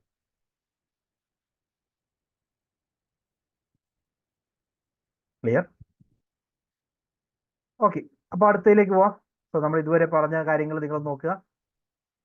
ടീച്ചിങ്ങിന്റെ levels പറഞ്ഞു, ബേസിക് റിക്വയർമെന്റ്സ് പറഞ്ഞു, ടീച്ചിങ്ങുമായി ബന്ധപ്പെട്ട ഒബ്ജക്റ്റീവ്സും ക്യാരക്ടറിസ്റ്റിക്സും ഒക്കെ നമ്മൾ പറഞ്ഞു കഴിഞ്ഞു. ഇനി നമുക്ക് പറയാനുള്ളത് next topic is teaching methods. Teaching മെത്തേഡ്സിൽ കുറേ അപ്ഡേഷൻസ് വന്നുകൊണ്ടിരിക്കുന്ന ഒരു ടൈമാണ്. അതായത് നമ്മളുടെ ക്വസ്റ്റ്യൻ പാറ്റേൺ വെച്ചുകൊണ്ട് ഒരുപാട് മാറ്റങ്ങൾ വന്നുകൊണ്ടിരിക്കുന്ന ഒരു ടൈമാണ് ഇപ്പോൾ. നമ്മൾ ലാസ്റ്റ് ഇയർ നോക്കുകയാണെങ്കിൽ പുതിയ കുറേ ടീച്ചിങ് സ്റ്റൈൽസിനെ പറ്റിയുള്ള ക്വസ്റ്റ്യൻസ് വന്നിട്ടുണ്ട്. അപ്പോൾ ടീച്ചിങ് മെത്തേഡ്സിനെ ബ്രോഡ്ലി നമുക്ക് രണ്ടായിട്ട് ക്ലാസിഫൈ ചെയ്യാം. ടീച്ചർ സെന്റേർഡ് മെത്തേഡ്സും ലേണർ സെന്റേർഡ് മെത്തേഡ്സും. ടീച്ചർ സെന്റേർഡ് മെത്തേഡ്സ് ആണെങ്കിൽ അവിടെ ഇൻസ്ട്രക്ടർക്ക് കൂടുതൽ പ്രോമിനൻസ് ഉണ്ട്. അവരാണ് കാര്യങ്ങൾ തീരുമാനിക്കുന്നത്. അവിടെ ഇൻസ്ട്രക്ടർ പറയും, ഇൻസ്ട്രക്ടർ തീരുമാനിക്കും, സ്റ്റുഡൻസ് കേൾക്കണം. ആ ഒരു അപ്രോച്ചാണ് അവിടെ ഫോളോ ചെയ്യുക. ലേണർ സെന്റേർഡ് മെത്തേഡ്സ് ആണെങ്കിൽ അവിടെ ഫോക്കസ് രണ്ടുപേർക്കും ഈക്വൽ ആണ്. സ്റ്റുഡൻസിനും ഇൻസ്ട്രക്ടർക്കും ഒരേ രീതിയിലുള്ള പ്രോമിനൻസ് വരുന്ന മെത്തേഡാണ് ലേണർ സെന്റേർഡ് മെത്തേഡ്. ഇവിടെ ഫോക്കസ് എന്ന് പറയുന്നത് ലേണറാണ്. ലേണർക്ക് കാര്യങ്ങൾ മനസ്സിലാകാൻ സാധിക്കുന്നുണ്ടോ, ലേണർ പാർട്ടിസിപ്പേറ്റ് ചെയ്യുന്നുണ്ട് എന്നൊക്കെ ഉറപ്പാക്കലാണ് യഥാർത്ഥത്തിൽ ലേണർ സെന്റേർഡ് മെത്തേഡിന്റെ എയിം. ഒരു ബേസിക് ക്ലാസിഫിക്കേഷൻ പറഞ്ഞിട്ടുണ്ട്, ജസ്റ്റ് അത് നിങ്ങളൊന്ന് വായിച്ചേക്കുക. That's enough. നമ്മൾ അതിന്റെ ഡീറ്റെയിലിംഗിലേക്ക് പോവുകയാണ്. So first of all will be discussing about learner centred teaching methods. Learner സെന്റേർഡിൽ ആദ്യത്തെ ഇമ്പോർട്ടന്റ് ആയിട്ടുള്ള ഒരു മെത്തേഡാണ് റെസിപ്രോക്കൽ ടീച്ചിങ്. ഞാൻ പറഞ്ഞു കുറച്ച് ഇന്നോവേഷൻസ് വന്നിട്ടുണ്ട്, കുറച്ച് കൺസെപ്റ്റുകൾ, പുതിയ ടീച്ചിങ് കൺസെപ്റ്റുകളെ പറ്റി ലാസ്റ്റ് 2 ഇയേഴ്സിലെ ക്വസ്റ്റ്യൻ പേപ്പർ ചോദിച്ചിട്ടുണ്ട്. അതിൽ കൂടുതൽ ചോദിച്ചിട്ടുള്ള ഒരു ഏരിയയാണ് reciprocal teaching. So what is reciprocal teaching? Let's see. Reciprocal teaching is a cooperative learning strategy that involves a dialogue between teacher and students. It emphasizes the development of comprehension skills through a structured approach where students take turns leading discussions about a content. അതായത് reciprocal ടീച്ചിങ്ങിൽ teacher student തമ്മിലൊരു discussion വഴി കാര്യങ്ങൾ പറഞ്ഞു കൊടുക്കുന്ന രീതിയാണ്. അവിടെ teacher അവതരിപ്പിക്കുന്ന പല കാര്യങ്ങളും സ്റ്റുഡൻറ് അതിന് റിപ്ലൈ തരാം, ക്വസ്റ്റ്യൻ ചോദിക്കാം, അത് കഴിഞ്ഞ് സ്റ്റുഡൻ്റായിട്ട് ചില ക്വസ്റ്റ്യൻസ് റൈസ് ചെയ്യാം, അതിനുള്ള സൊല്യൂഷൻസ് ടീച്ചറായിട്ട് സജസ്റ്റ് ചെയ്ത് കൊടുക്കാം. ഇതെല്ലാം റെസിപ്രോക്കൽ ടീച്ചിങ്ങിന്റെ മെത്തേഡാണ്. Repeat. Reciprocal teaching is a cooperative learning strategy that involves a dialogue between teacher and students. It emphasizes the development of comprehension skills through a structured approach where students take turns leading discussions about the content. പരസ്പരം discuss ചെയ്യുന്ന ഒരു രീതി, അവർ comprehension skills improve ചെയ്യുന്നു, communicate ചെയ്യുന്നു. ഇതെല്ലാം reciprocal teaching, ഒരു ഡയലോജിക്കൽ teaching method എന്ന് പറയാം. ഒരു എക്സാമ്പിൾ പറയാം ആ ഒരു പ്രോസസ് മനസ്സിലാക്കാൻ വേണ്ടി. First step is predicting. Student make predictions about what they are going to read. ആദ്യത്തെ സ്റ്റെപ്പ് അതാണ്. എന്താണ് അവർ വായിക്കാൻ പോകുന്നത്, എന്താണ് അവർ പഠിക്കാൻ പോകുന്നത്. പ്രധാനമായിട്ടും ഒരു റീഡിങ് സ്ട്രാറ്റജി ആയിട്ടാണ് റെസിപ്രോക്കൽ റീഡിങ് പറയുന്നത്. റെസിപ്രോക്കൽ ടീച്ചിങ് എന്ന് പറയുന്നത് ഒരു റീഡിംഗ് ആണ്. ലൈക്ക് ഒരു ഏരിയ ടീച്ചർ സജസ്റ്റ് ചെയ്യുന്നു, ആ ഏരിയ സ്റ്റുഡൻറ് വായിക്കുന്നു. സ്റ്റുഡൻറ് വായിച്ചതിന് ശേഷം ടീച്ചർ ക്വസ്റ്റ്യൻ ചെയ്യുന്നു. ക്വസ്റ്റ്യൻ ചെയ്യുമ്പോൾ സ്റ്റുഡൻറ് ആൻസർ ചെയ്യാൻ പറ്റുന്നുണ്ടോ നോക്കുന്നു, ഫർദർ റീഡ് ചെയ്യുന്നു. ഈ ഒരു മെത്തേഡൊക്കെ റെസിപ്രോക്കൽ ടീച്ചിങ്ങിന് എക്സാമ്പിൾ ആണ്. അതായത് student first of all start ചെയ്യുന്ന ഒരു പ്രഡിക്ഷനിലൂടെയാണ്. where students make predictions about what are they going to read. Then questioning. Students generate questions about the content. അവർ വായിച്ചതിന് ശേഷം ആ കണ്ടന്റുമായി ബന്ധപ്പെട്ട് അവർക്ക് എന്തൊക്കെ കാര്യങ്ങൾ മനസ്സിലാക്കാൻ സാധിക്കും, ആ ക്വസ്റ്റ്യൻസ് ക്രിയേറ്റ് ചെയ്യുന്നു. ആ ക്വസ്റ്റ്യൻസിനുള്ള ഉത്തരങ്ങൾ ടീച്ചറിനോട് ചോദിക്കും. Clarifying, that means students seek clarifications about confusing aspects of the material. Provide ചെയ്തിരിക്കുന്ന മെറ്റീരിയലുമായി ബന്ധപ്പെട്ട് എന്തെങ്കിലും ഡൗട്ടോ കൺഫ്യൂഷൻസോ ഒക്കെ ഉണ്ടെങ്കിൽ അതിന് വേണ്ട ക്ലാരിഫിക്കേഷൻസ് ടീച്ചറുടെ കയ്യിൽ നിന്ന് എടുക്കുന്നു. And summarising. Student summarise the main ideas of the text. So as I said, ഇതൊരു റീഡിങ് സ്ട്രാറ്റജി എന്നുള്ളത് തന്നെ പറയാം. അതായത് ഒരു ഏരിയ സ്റ്റുഡൻറ്റിന് ഇപ്പോൾ ടീച്ചർ അലോക്കേറ്റ് ചെയ്തു എന്ന് വിചാരിക്കുക. ആ ഒരു ഏരിയ പഠിക്കാൻ വേണ്ടി അവരാദ്യം ആ ഒരു ഏരിയ ഒരു തവണ വായിച്ചു നോക്കുന്നു, അതുമായി ബന്ധപ്പെട്ട ക്വസ്റ്റ്യൻസ് ഐഡന്റിഫൈ ചെയ്യുന്നു, ആ ക്വസ്റ്റ്യൻസ് സൊല്യൂഷൻ കണ്ടെത്താൻ ശ്രമിക്കുന്നു. പറ്റുന്നില്ലെങ്കിൽ കൺഫ്യൂഷൻ വന്നു കഴിഞ്ഞാൽ ടീച്ചറുമായിട്ട് ഡിസ്കസ് ചെയ്യുന്നു. ഫൈനലി ടീച്ചറുമായി ഡിസ്കസ് ചെയ്ത് കാര്യങ്ങൾ മനസ്സിലാക്കിയതിനു ശേഷം ദേ വിൽ ഗെറ്റ് എ കോണ്ടെക്സ്റ്റ്. അതാണ് സമ്മറൈസിംഗിൽ വരുന്നത്. ഇതാണ് അതിൻ്റെ ഒരു പ്രോസസ് ആയിട്ട് നമുക്ക് പറയാവുന്നത്. Predicting, questioning, clarifying and summarising. Benefits: reciprocal teaching promotes active engagement, develops critical thinking skills and enhance students' ability to monitor their understanding of the text. അതായത് ഒരു കാര്യം, ആ ഒരു ടെക്സ്റ്റ്, ഒരു മെറ്റീരിയൽ അവർ എത്രമാത്രം വായിക്കുന്നുണ്ട്, എത്രമാത്രം കവർ ചെയ്യാൻ സാധിക്കുന്നുണ്ട്, ഇതെല്ലാം ഈ റെസിപ്രോക്കൽ ടീച്ചിങ് വഴി മനസ്സിലാക്കാൻ സാധിക്കും. So reciprocal teaching promotes active engagement. ഒരു എക്സാമ്പിൾ പറയുകയാണെങ്കിൽ, ടീച്ചർ ഒരു ചെറിയ ടോപ്പിക് അവരുടെ മുമ്പിൽ കൊടുത്തു എന്ന് വിചാരിക്കാം. ലൈക്ക് ഇന്ന ടെക്സ്റ്റിൽ ഇന്ന ഏരിയ വായിക്കുവാണെങ്കിൽ നിങ്ങൾക്ക് കാര്യങ്ങൾ മനസ്സിലാവും എന്നുള്ള രീതിയിൽ ഒരു ടോപ്പിക് സജസ്റ്റ് ചെയ്യുന്നു. ആ ടോപ്പിക്കുമായി ബന്ധപ്പെട്ട കംപ്ലീറ്റ് ഇൻഫർമേഷൻ സ്റ്റുഡൻസ് കളക്ട് ചെയ്യുന്നു, വായിച്ച് ഡൗട്ട്സ് ഉണ്ടെങ്കിൽ, ക്വറീസ് ഉണ്ടെങ്കിൽ ടീച്ചറുമായി ഡിസ്കസ് ചെയ്ത് സോൾവ് ചെയ്തിട്ട് മനസ്സിലാക്കിയ കാര്യങ്ങൾ സമ്മറൈസ് ചെയ്യുന്നു. ഈ ഒരു മെത്തേഡാണ് റെസിപ്രോക്കൽ ടീച്ചിങ്ങിൽ വരുന്നത്. Okay, so it develops critical thinking skills, enhance students ability to monitor their understanding of the text. ഇതുമായി റിലേറ്റ് ചെയ്ത് നമ്മുടെ പ്രീവിയസ് ക്വസ്റ്റ്യൻ പേപ്പർ ചോദിച്ചിരിക്കുന്ന മറ്റൊരു ടേമാണ് അഡാപ്റ്റീവ് ടീച്ചിങ്. റെസിപ്രോക്കൽ ടീച്ചിങ്ങും adaptive teaching. Adaptive teaching involves adjusting instructional strategies to accommodate the diverse learning needs of students. Differentiated instruction എന്ന് പറഞ്ഞ ഓർക്കുന്നുണ്ടോ? Differentiated instruction.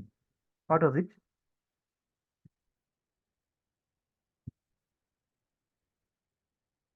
ഈ ഡിഫറൻഷിയേറ്റഡ് ഇൻസ്ട്രക്ഷൻ എന്താണെന്ന് പറഞ്ഞെന്ന് ആർക്കെങ്കിലും ഓർമ്മയുണ്ടോ? What was it? ലേണേഴ്സിന്റെ എബിലിറ്റി അനുസരിച്ചിട്ട് പല രീതിയിൽ പഠിപ്പിക്കുക, വിഷ്വലി അങ്ങനെ. അതെ, അതായത് ഇൻഡിവിജ്വൽ ഡിഫറൻസസ് മനസ്സിലാക്കിക്കൊണ്ടുള്ള ലേണിംഗ് സ്ട്രാറ്റജി. അത് തന്നെയാണ് അഡാപ്റ്റീവ് ടീച്ചിങ്ങിൽ വരുന്നത്. അഡാപ്റ്റീവ് ടീച്ചിങ് എന്ന് പറഞ്ഞു കഴിഞ്ഞാൽ it involves adjusting instructional strategies to accommodate the diverse learning needs of students. It recognises students have different learning styles, strengths and challenges, and it aims to tailor teaching methods accordingly. അതായത് ഇവിടെ ഓരോ സ്റ്റുഡൻസും different ആണെന്നുള്ളത് മനസ്സിലാക്കുന്നു. അവരുടെ learning need different ആണ്. അവരുപയോഗിക്കുന്ന strategy, style, അവർ face ചെയ്യുന്ന challenges, ഇവയെല്ലാം ഓരോരുത്തർക്കും ഡിഫറെൻ്റ് ആണ്. അത് മനസ്സിലാക്കി അതിന് സ്യൂട്ട് ആവുന്ന, ഓരോരുത്തർക്കും കാര്യങ്ങൾ മനസ്സിലാക്കിയെടുക്കാൻ പറ്റുന്ന സ്ട്രാറ്റജി ഫോളോ ചെയ്യുക, അല്ലെങ്കിൽ ലേണിംഗ് സ്റ്റൈൽ പ്രൊവൈഡ് ചെയ്യുക. ഇതൊക്കെയാണ് അഡാപ്റ്റീവ് ടീച്ചിങ് എയിം ചെയ്യുന്നത്. ഓക്കെ, സോ അഡാപ്റ്റീവ് ടീച്ചിങ്ങിന്റെ സ്ട്രാറ്റജീസ് പറയുകയാണെങ്കിൽ, ഒന്ന് ഡിഫറൻഷിയേഷൻ ആണ്. Providing varied instruction materials and materials to meet individuals learning needs. അതായത് ലേണിംഗ് സ്കിൽ എന്ന് പറയുന്നത് ചിലപ്പോൾ വിഷ്വൽ ആകാം. അവർക്ക് വിഷ്വൽ ഉള്ള മെറ്റീരിയൽസ് പ്രൊവൈഡ് ചെയ്യുക, വിഷ്വൽ ക്ലാസ് റൂംസ് പ്രൊവൈഡ് ചെയ്യുക. അതേസമയം ഓഡിറ്ററി ലേണിംഗ്സ് ആണെങ്കിൽ അവർക്ക് ടെക്സ്റ്റ് ബുക്കുകൾ പ്രൊവൈഡ് ചെയ്യുക. അങ്ങനെ ഓരോരുത്തർക്കും മാച്ച് ചെയ്യുന്ന ഇൻസ്ട്രക്ഷണൽ മെത്തേഡ് അനുസരിച്ചുകൊണ്ട് മെറ്റീരിയൽ പ്രൊവൈഡ് ചെയ്യുന്നതാണ് ഒന്നാമത്തെ സ്ട്രാറ്റജി. രണ്ടാമതായിട്ട് flexible grouping, adjusting groups based on students abilities and learning preferences. അതായത് നേരത്തെ പറഞ്ഞതുപോലെ തന്നെ ചില ആളുകൾ വിഷ്വൽ ലേണേഴ്സ് ആകാം. ഒരു 10 പേര് വിഷ്വൽ ലേണേഴ്സ് ആണെങ്കിൽ അവരെ ഒരു ഗ്രൂപ്പ് ആക്കുക, 10 പേര് ഓഡിറ്ററി ലേണേഴ്സ് ആണെങ്കിൽ അവരെ മറ്റൊരു ഗ്രൂപ്പ് ആക്കുക. അങ്ങനെ അവരുടെ ലേണിംഗ് നീഡിനനുസരിച്ച് ആ ഗ്രൂപ്പിനകത്ത് ക്ലാസ് പ്രൊവൈഡ് ചെയ്യാം. അങ്ങനെയാണെങ്കിൽ അതൊരു ഫ്ലെക്സിബിൾ ഗ്രൂപ്പിങ്ങിന് എക്സാമ്പിൾ ആണ്. അതേപോലെ തന്നെ scaffolding, offering support and guidance to as students work on tasks, gradually reducing assistance as they gain independence. This one is very, very, very important കേട്ടോ. അതായത് അഡാപ്റ്റീവ് ലേണിംഗിന്റെ ഒരു ഇമ്പോർട്ടൻറ്റ് ഫീച്ചർ ആയിട്ട് നമ്മളോട് പലപ്പോഴും ചോദിച്ചിട്ടുള്ള ഒരു പോയിന്റ് ആണിത്. എന്താ? ഇനീഷ്യലി സ്റ്റുഡൻസിന് കംപ്ലീറ്റ് സപ്പോർട്ട് ടീച്ചർ ചെയ്യും. ബിക്കോസ് ഡിഫറൻഷിയേറ്റഡ് ഇൻസ്ട്രക്ഷൻ ഒക്കെ കൊടുക്കണം, അവരെ മാക്സിമം സപ്പോർട്ട് ചെയ്യണം. പക്ഷേ ഗ്രാജുവലി അവർ ലേൺ ചെയ്യാൻ പഠിച്ച് തുടങ്ങുമ്പോൾ, സ്വന്തമായിട്ട് കാര്യങ്ങൾ ഡെവലപ്പ് ചെയ്യാനുള്ള എബിലിറ്റി ഉണ്ട് മനസ്സിലാക്കുമ്പോൾ, പതുക്കെ ആ ഒരു എന്താ പറയുക, ആ ഒരു കണക്ഷൻ ലൂസായി കൊടുക്കും. പതുക്കെ അയച്ചു വിട്ടു കൊടുക്കും. അവർക്ക് ഇൻഡിപെൻഡൻസ് കൊടുക്കും, സ്വന്തമായിട്ട് ലേൺ ചെയ്യാനുള്ള ഓപ്പർച്യൂണിറ്റി ക്രിയേറ്റ് ചെയ്ത് കൊടുക്കും. ഇത് യഥാർത്ഥത്തിൽ സംഭവിക്കുന്നത് അഡാപ്റ്റീവ് ലേണിംഗിലാണ്. ഓക്കെ, അഡാപ്റ്റീവ് ടീച്ചിങ്ങിലാണ്. So what is adaptive teaching? Adaptive teaching എന്ന് പറഞ്ഞു കഴിഞ്ഞാൽ സ്റ്റുഡൻറ്റിൻ്റെ നീഡും സ്റ്റൈലും പ്രിഫറൻസും ഒക്കെ അറിഞ്ഞുകൊണ്ട് ഡിഫറൻഷിയേറ്റഡ് ആയിട്ട് ഇൻസ്ട്രക്ഷൻ കൊടുക്കുന്ന ഒരു സ്ട്രാറ്റജിയാണ്. അതിനകത്ത് എങ്ങനെയാണ് ഇൻസ്ട്രക്ഷൻ പ്രൊവൈഡ് ചെയ്യുന്നത്? സ്കാഫോൾഡ് യൂസ് ചെയ്തുകൊണ്ടാണ്. അതായത് ഇനീഷ്യൽ സ്റ്റേജിൽ കംപ്ലീറ്റ് സപ്പോർട്ട് കൊടുക്കും. പതുക്കെ അവർ ആ ലേൺ ചെയ്ത് തുടങ്ങി കഴിഞ്ഞു കഴിഞ്ഞാൽ ആ സപ്പോർട്ട് കുറച്ച് ഇൻഡിപെൻഡന്റ് ലേണിങ്ങിനെ പ്രൊമോട്ട് ചെയ്യുന്നതും ഈ ഒരു മെത്തേഡിന്റെ ഫീച്ചറാണ്. Okay, then assessment for learning, using ongoing assessment data to inform instructional decisions. അപ്പോൾ കണ്ടിന്യൂസ് അസസ്മെന്റ് പോസിബിൾ ആണ്. അവർ മനസ്സിലാക്കിയ കാര്യങ്ങൾ ഇടയ്ക്ക് ടെസ്റ്റ് ചെയ്തുകൊണ്ടേയിരിക്കും. അങ്ങനെ ടെസ്റ്റ് ചെയ്യുന്നത് വഴി അവർക്ക് എത്രമാത്രം നോളജ് ഗെയിൻ ചെയ്യാൻ സാധിക്കുന്നുണ്ട് എന്നും മനസ്സിലാക്കാൻ സാധിക്കും. ഇതാണ് adaptive learning. Benefits: adaptive learning enhances students engagement, promotes a positive learning environment, and increases the likelihood of student success by catering diverse learning needs. അവരെ കൂടുതൽ സപ്പോർട്ട് ചെയ്യുന്നുണ്ട്. ഇത് ഓരോരുത്തർക്കും ഇൻഡിവിജ്വൽ ഡിഫറൻസസ് എന്താണെന്ന് മനസ്സിലാക്കി അതിനനുസരിച്ചുള്ള സപ്പോർട്ട് ചെയ്യുന്നു. അതിനുശേഷം ഗ്രാജുവലി ഇൻഡിപെൻഡന്റ് ആയിട്ട് ചെയ്യാൻ സാധിക്കുമ്പോൾ അതിനനുസരിച്ച് അവരെ ലൂസ് ആക്കി കൊടുക്കുകയും ചെയ്യുന്നു. ഇതാണ് അഡാപ്റ്റീവ് ടീച്ചിങ്ങിൽ സംഭവിക്കുന്നത്. ഓക്കെ, സോ അഡാപ്റ്റീവ് ടീച്ചിങ്ങും റെസിപ്രോക്കൽ ടീച്ചിങ്ങും ക്ലിയർ ആണോ? ഞാൻ മറ്റു മെത്തേഡുകളിലൊന്നും ഇത്രയും സ്ട്രെസ് ചെയ്യില്ല. ഈ രണ്ട് മെത്തേഡുകൾ നമ്മൾ വളരെയധികം ഇമ്പോർട്ടൻ്റ് ആയിട്ട് മനസ്സിലാക്കേണ്ടതാണ്. ഇത് ക്ലിയർ? Okay fine. സോ മറ്റു മെത്തേഡുകളിലേക്ക് പോവാം. സോ അഡാപ്റ്റീവ്, റെസിപ്രോക്കൽ കൂടുതൽ കോൺസെൻട്രേറ്റ് ചെയ്യുക. ഇത് രണ്ടും ഏത് ടൈപ്പാണ്? ലേണർ സെൻറ്റേർഡ് ആയിട്ടുള്ള ലേണിംഗ് സ്ട്രാറ്റജിയാണ്. ടീച്ചർ സെൻറ്റേർഡ് അല്ല. ലേണർ സെൻറ്റേർഡ് ആയിട്ടുള്ള രണ്ട് important learning strategies. One is adaptive learning, second is reciprocal learning. ഇത് രണ്ടും കൃത്യമായിട്ട് ഓർക്കുക. ഇനി മറ്റ് സ്ട്രാറ്റജീസിലേക്ക് വന്നു കഴിഞ്ഞാൽ ഒന്ന് problem based learning. Problem based learning എന്ന് പറഞ്ഞാൽ students work in real world problems and scenarios, promoting critical thinking, problem solving skills and collaborative learning. അവർക്കൊരു പ്രശ്നമായിട്ടുള്ള ഒരു പ്രോബ്ലം അവരുടെ മുമ്പിൽ അവതരിപ്പിക്കുന്നു. അത് സോൾവ് ചെയ്യാൻ വേണ്ടിയായിരിക്കും സ്റ്റുഡൻറ് ട്രൈ ചെയ്യുന്നത്. അവരത് സോൾവ് ചെയ്യാൻ ശ്രമിച്ചുകൊണ്ടിരിക്കുമ്പോൾ തന്നെ കൂടുതൽ കാര്യങ്ങൾ അവർ പഠിക്കുകയാണ് ചെയ്യുന്നത്. ഈ മെത്തേഡിനെയാണ് പ്രോബ്ലം ബേസ്ഡ് ലേണിംഗ് എന്ന് പറയുന്നത്.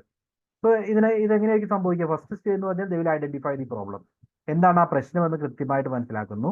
Then they will conduct research, proposing solutions and reflecting on their learning process. അവർ ആ പ്രശ്നം എന്താണെന്ന് മനസ്സിലാക്കി അതിന്മേൽ കൂടുതൽ മനസ്സിലാക്കാൻ വേണ്ടി റിസർച്ച് കണ്ടക്ട് ചെയ്യുന്നു. ആ റിസർച്ച് കണ്ടക്ട് ചെയ്തിട്ട് സൊല്യൂഷൻസ് ഐഡന്റിഫൈ ചെയ്യുന്നു. ഈ സൊല്യൂഷൻസ് അവരുടെ ലേണിംഗിലേക്ക് കൂടുതൽ കോൺട്രിബ്യൂട്ട് ചെയ്യും. ഇതാണ് പ്രോബ്ലം ബേസ്ഡ് ലേണിംഗ് മെത്തേഡ്. രണ്ടാമത്തെ method project based learning. Project based എന്ന് പറഞ്ഞാൽ students undertake extended projects that involves in-depth research, critical thinking, and application of knowledge in real world situation. Problem നമ്മൾ പറഞ്ഞതുപോലെ ഇവിടെ ചെയ്യുന്നത് പ്രൊജക്റ്റുകൾ, പല രീതിയിലുള്ള പ്രൊജക്റ്റുകൾ ചെയ്തുകൊണ്ട് അവരെന്ത് ചെയ്യും? ആ പ്രൊജക്റ്റ് ചെയ്യുന്ന വർക്ക് എന്താണെന്ന് പഠിക്കും. പ്രൊജക്റ്റ് ചെയ്യുന്നതുകൊണ്ട് ഇപ്പോൾ കൂടുതൽ ഡീപ്പായിട്ട് അവരെങ്ങനെയാണ് റിയൽ വേൾഡ് സിറ്റുവേഷനിൽ അത് ചെയ്യേണ്ടത്, ആ പ്രൊജക്റ്റ് എങ്ങനെയാണ് റൺ ചെയ്യേണ്ടത് തുടങ്ങിയ കാര്യങ്ങളെല്ലാം മനസ്സിലാക്കാൻ വേണ്ടി സ്റ്റുഡൻറ്റിനെ സഹായിക്കും. So collaboration, hands on activities and integration of multiple subjects. ഇപ്പോൾ ഒരു റണ്ണിങ് പ്രൊജക്റ്റ് ഏറ്റെടുക്കുക എന്ന് പറഞ്ഞാൽ ഏത് വേണമെങ്കിലും ആകാം. പ്രൊജക്റ്റ് എന്ന് പറയുമ്പോൾ സിമ്പിൾ ആയിട്ടുള്ള ക്ലാസ് റൂം പ്രൊജക്ട്സ് പറഞ്ഞാൽ മതി. Or can say some internship. ഇതൊക്കെ പ്രൊജക്റ്റ് പോലെ തന്നെ നമുക്ക് പറയാവുന്ന കാര്യങ്ങളാണ്. അങ്ങനെ പ്രൊജക്റ്റ് എന്നുള്ള രീതിയിൽ ഒരു കാര്യങ്ങൾ ചെയ്യുകയാണ്. ഇപ്പോൾ ഒരു ബാങ്ക് അക്കൗണ്ട് ഓപ്പൺ ചെയ്യാൻ വേണ്ടി നിങ്ങൾ ചെറിയ ക്ലാസ്സിലെ സ്റ്റുഡൻറ്റിനോട് പറയുകയാണെങ്കിൽ അവരെ സംബന്ധിച്ചത് പ്രൊജക്റ്റ് ആണ്. ആ ഒരു ബാങ്ക് അക്കൗണ്ട് ഓപ്പൺ ചെയ്യേണ്ടത് എങ്ങനെയാണ്, അതിന്റെ സ്റ്റെപ്സ് എങ്ങനെയാണ് തുടങ്ങിയ കാര്യങ്ങളെല്ലാം അവരായിട്ട് ചെയ്ത് പഠിച്ച് മനസ്സിലാക്കി പറയും. റൈറ്റ്. അപ്പോൾ അത് അവരെ സംബന്ധിച്ചൊരു ആക്റ്റീവ് ലേണിങ്ങിനുള്ള സ്കോപ്പാണ് പ്രൊവൈഡ് ചെയ്യുന്നത്. ഇതെല്ലാം പ്രോജക്റ്റ് ബേസ്ഡ് ലേണിങ്ങിന് എക്സാമ്പിൾസ് ആണ്. കൊളാബറേഷനും ഹാൻഡ്സ് ഓൺ എക്സ്പീരിയൻസും ഒക്കെ ഇതുവഴി കിട്ടും. അതേപോലെ പല സബ്ജക്ട്സിന്റെ കോമ്പിനേഷനാണ്. ലൈക്ക് അവർക്ക് ആ ഒരു കോർ സബ്ജക്റ്റ് കൂടാതെ കമ്മ്യൂണിക്കേഷൻ ഇമ്പ്രൂവ് ചെയ്യാൻ സഹായിക്കും. അതേപോലെ ലീഡർഷിപ്പ് ക്വാളിറ്റീസ് കാണിക്കാൻ സാധിക്കും. മീൻസ് ഇന്ററാക്ഷനുള്ള പോസിബിലിറ്റീസ് ഉണ്ട്. ഇതെല്ലാം പല രീതിയിൽ അവരെ സഹായിക്കാം. ദെൻ അടുത്തത് inquiry based learning. Inquiry based learning എന്ന് പറഞ്ഞാൽ student explore questions, problems or scenarios to develop deeper understanding of a topic. Emphasise is on questioning, investigation and self directed learning. അവരൊരു പ്രശ്നം ഐഡന്റിഫൈ ചെയ്യും. ദെൻ ആ ഒരു problem solve ചെയ്യാൻ വേണ്ടി അവരായിട്ട് തന്നെ കുറെ ക്വസ്റ്റ്യൻസ് ഐഡന്റിഫൈ ചെയ്യുകയും അത് മാക്സിമം എക്സ്പ്ലോയിറ്റ് ചെയ്ത് സോൾവ് ചെയ്യാൻ ശ്രമിക്കുകയും ചെയ്യുന്ന രീതിയാണ് ഇൻക്വയറി ബേസ്ഡ് ലേണിംഗ്. ഒരു അന്വേഷണം എന്ന് തന്നെ പറയാം. ഈ അന്വേഷണം എന്ന് പറഞ്ഞാൽ ഒരു പ്രശ്നം അവരുടെ മുമ്പിലുണ്ടെങ്കിൽ അത് എന്തുകൊണ്ട് വന്നു, അതിനുള്ള സൊല്യൂഷൻ എന്താണ്, അതിനുവേണ്ടി അവർ റിസർച്ച് കണ്ടക്ട് ചെയ്യും. ആൻഡ് അവർ കണ്ടുപിടിച്ച ഫൈൻഡിങ്സ് അവതരിപ്പിക്കുന്നു. ആ ഒരു മെത്തേഡിനെയാണ് ഇൻക്വയറി ബേസ്ഡ് ലേണിംഗ് എന്ന് പറയുന്നത്. അടുത്തത് cooperative learning. So this approach students work together in small groups to achieve a common goal. ചെറിയ ഗ്രൂപ്പ്സിൽ വർക്ക് ചെയ്തിട്ട് ടീം ആക്ടിവിറ്റീസ് എന്ന് പറയാം. അങ്ങനെ ലേൺ ചെയ്യുന്ന രീതിയാണ് കോപ്പറേറ്റീവ് ലേണിംഗിൽ വരുന്നത്. The emphasis on collaboration, communication and share responsibility of learning. Team വർക്കാണ്, പിയർ ലേണിംഗ് സെഷൻസ് എന്നൊക്കെ പറയാം. ടീമായിട്ട് ലേൺ ചെയ്യുന്ന മെത്തേഡ് ഇതിന് എക്സാമ്പിൾ ആണ്. Jigsaw puzzle method, think pair share. അതേപോലെ പിയർ ട്യൂട്ടറിങ്, ഇതെല്ലാം കോപ്പറേറ്റീവ് ലേണിംഗ് പ്രോസസ്സിന് എക്സാമ്പിളാണ്. So what is cooperative learning? Team learning. അങ്ങനെ ഓർത്താൽ മതി, ടീം ലേണിംഗ് ആണ്. അവർ പരസ്പരം ഒരുമിച്ച് നിന്ന് ഷെയർ ചെയ്ത് ലേൺ ചെയ്യുന്ന മെത്തേഡാണ് cooperative learning. Then flipped class room, മറ്റൊരു മെത്തേഡ്. ഫ്ലിപ്പ്ഡ് ക്ലാസ് റൂം എന്ന് പറഞ്ഞാൽ ക്ലാസ് റൂമിനെ തിരിക്കുകയാണ്, right? So traditional teaching methods are reverse. Students engage in instructional content such as video lectures outside of class, and class time is used for activities, discussions, and application of knowledge. അതായത് lecturing class റൂമിൽ provide ചെയ്യാതിരിക്കുക. ആ lecturing content എല്ലാം video lectures ആയിട്ട് അവർക്ക് class ടൈമിൽ അല്ലാതെ ചെയ്യാനുള്ള ഓപ്പർച്യൂണിറ്റി പ്രൊവൈഡ് ചെയ്യാം. ക്ലാസ് ടൈം ആക്റ്റീവ് ഡിസ്കഷന് വേണ്ടിയും അതേപോലെ സ്റ്റുഡൻറ് ആക്ടിവിറ്റീസിന് വേണ്ടിയും മറ്റ് നോളജ് അപ്ലൈ ചെയ്യുന്ന മറ്റ് രീതിയിലുള്ള ആപ്ലിക്കേഷൻ ആക്ടിവിറ്റീസിന് വേണ്ടിയൊക്കെ ഉപയോഗിക്കാം. അതുവഴി സ്റ്റുഡൻസിനെ എന്താ പറയുക, മോട്ടിവേറ്റ് ചെയ്യുന്ന ആക്ടിവിറ്റീസിൽ എൻഗേജ് ചെയ്യാനായിരിക്കണം ക്ലാസ് റൂം. ലെക്ചറിങ് എന്ന് പറയുന്നത് എങ്ങനെയായിരിക്കണം? Outside the scope of class room ആയിരിക്കും. ആ ഒരു മെത്തേഡിനെയാണ് ഫ്ലിപ്പ്ഡ് ക്ലാസ് റൂം എന്ന് പറയുന്നത്. സ്റ്റുഡൻറ് ബേസ്ഡ് ലേണിംഗ് മെത്തേഡാണ്. Increase interaction during class time. Class ടൈമിലെ ഇന്ററാക്ഷൻ കൂട്ടാൻ വേണ്ടി സഹായിക്കും. അങ്ങനെ കുറേ അഡ്വാൻറ്റേജസ് ആണ് ഈ ഒരു മെത്തേഡിന് ഉള്ളത്. Okay, so that is flipped class room. Then അടുത്തത് experiential learning.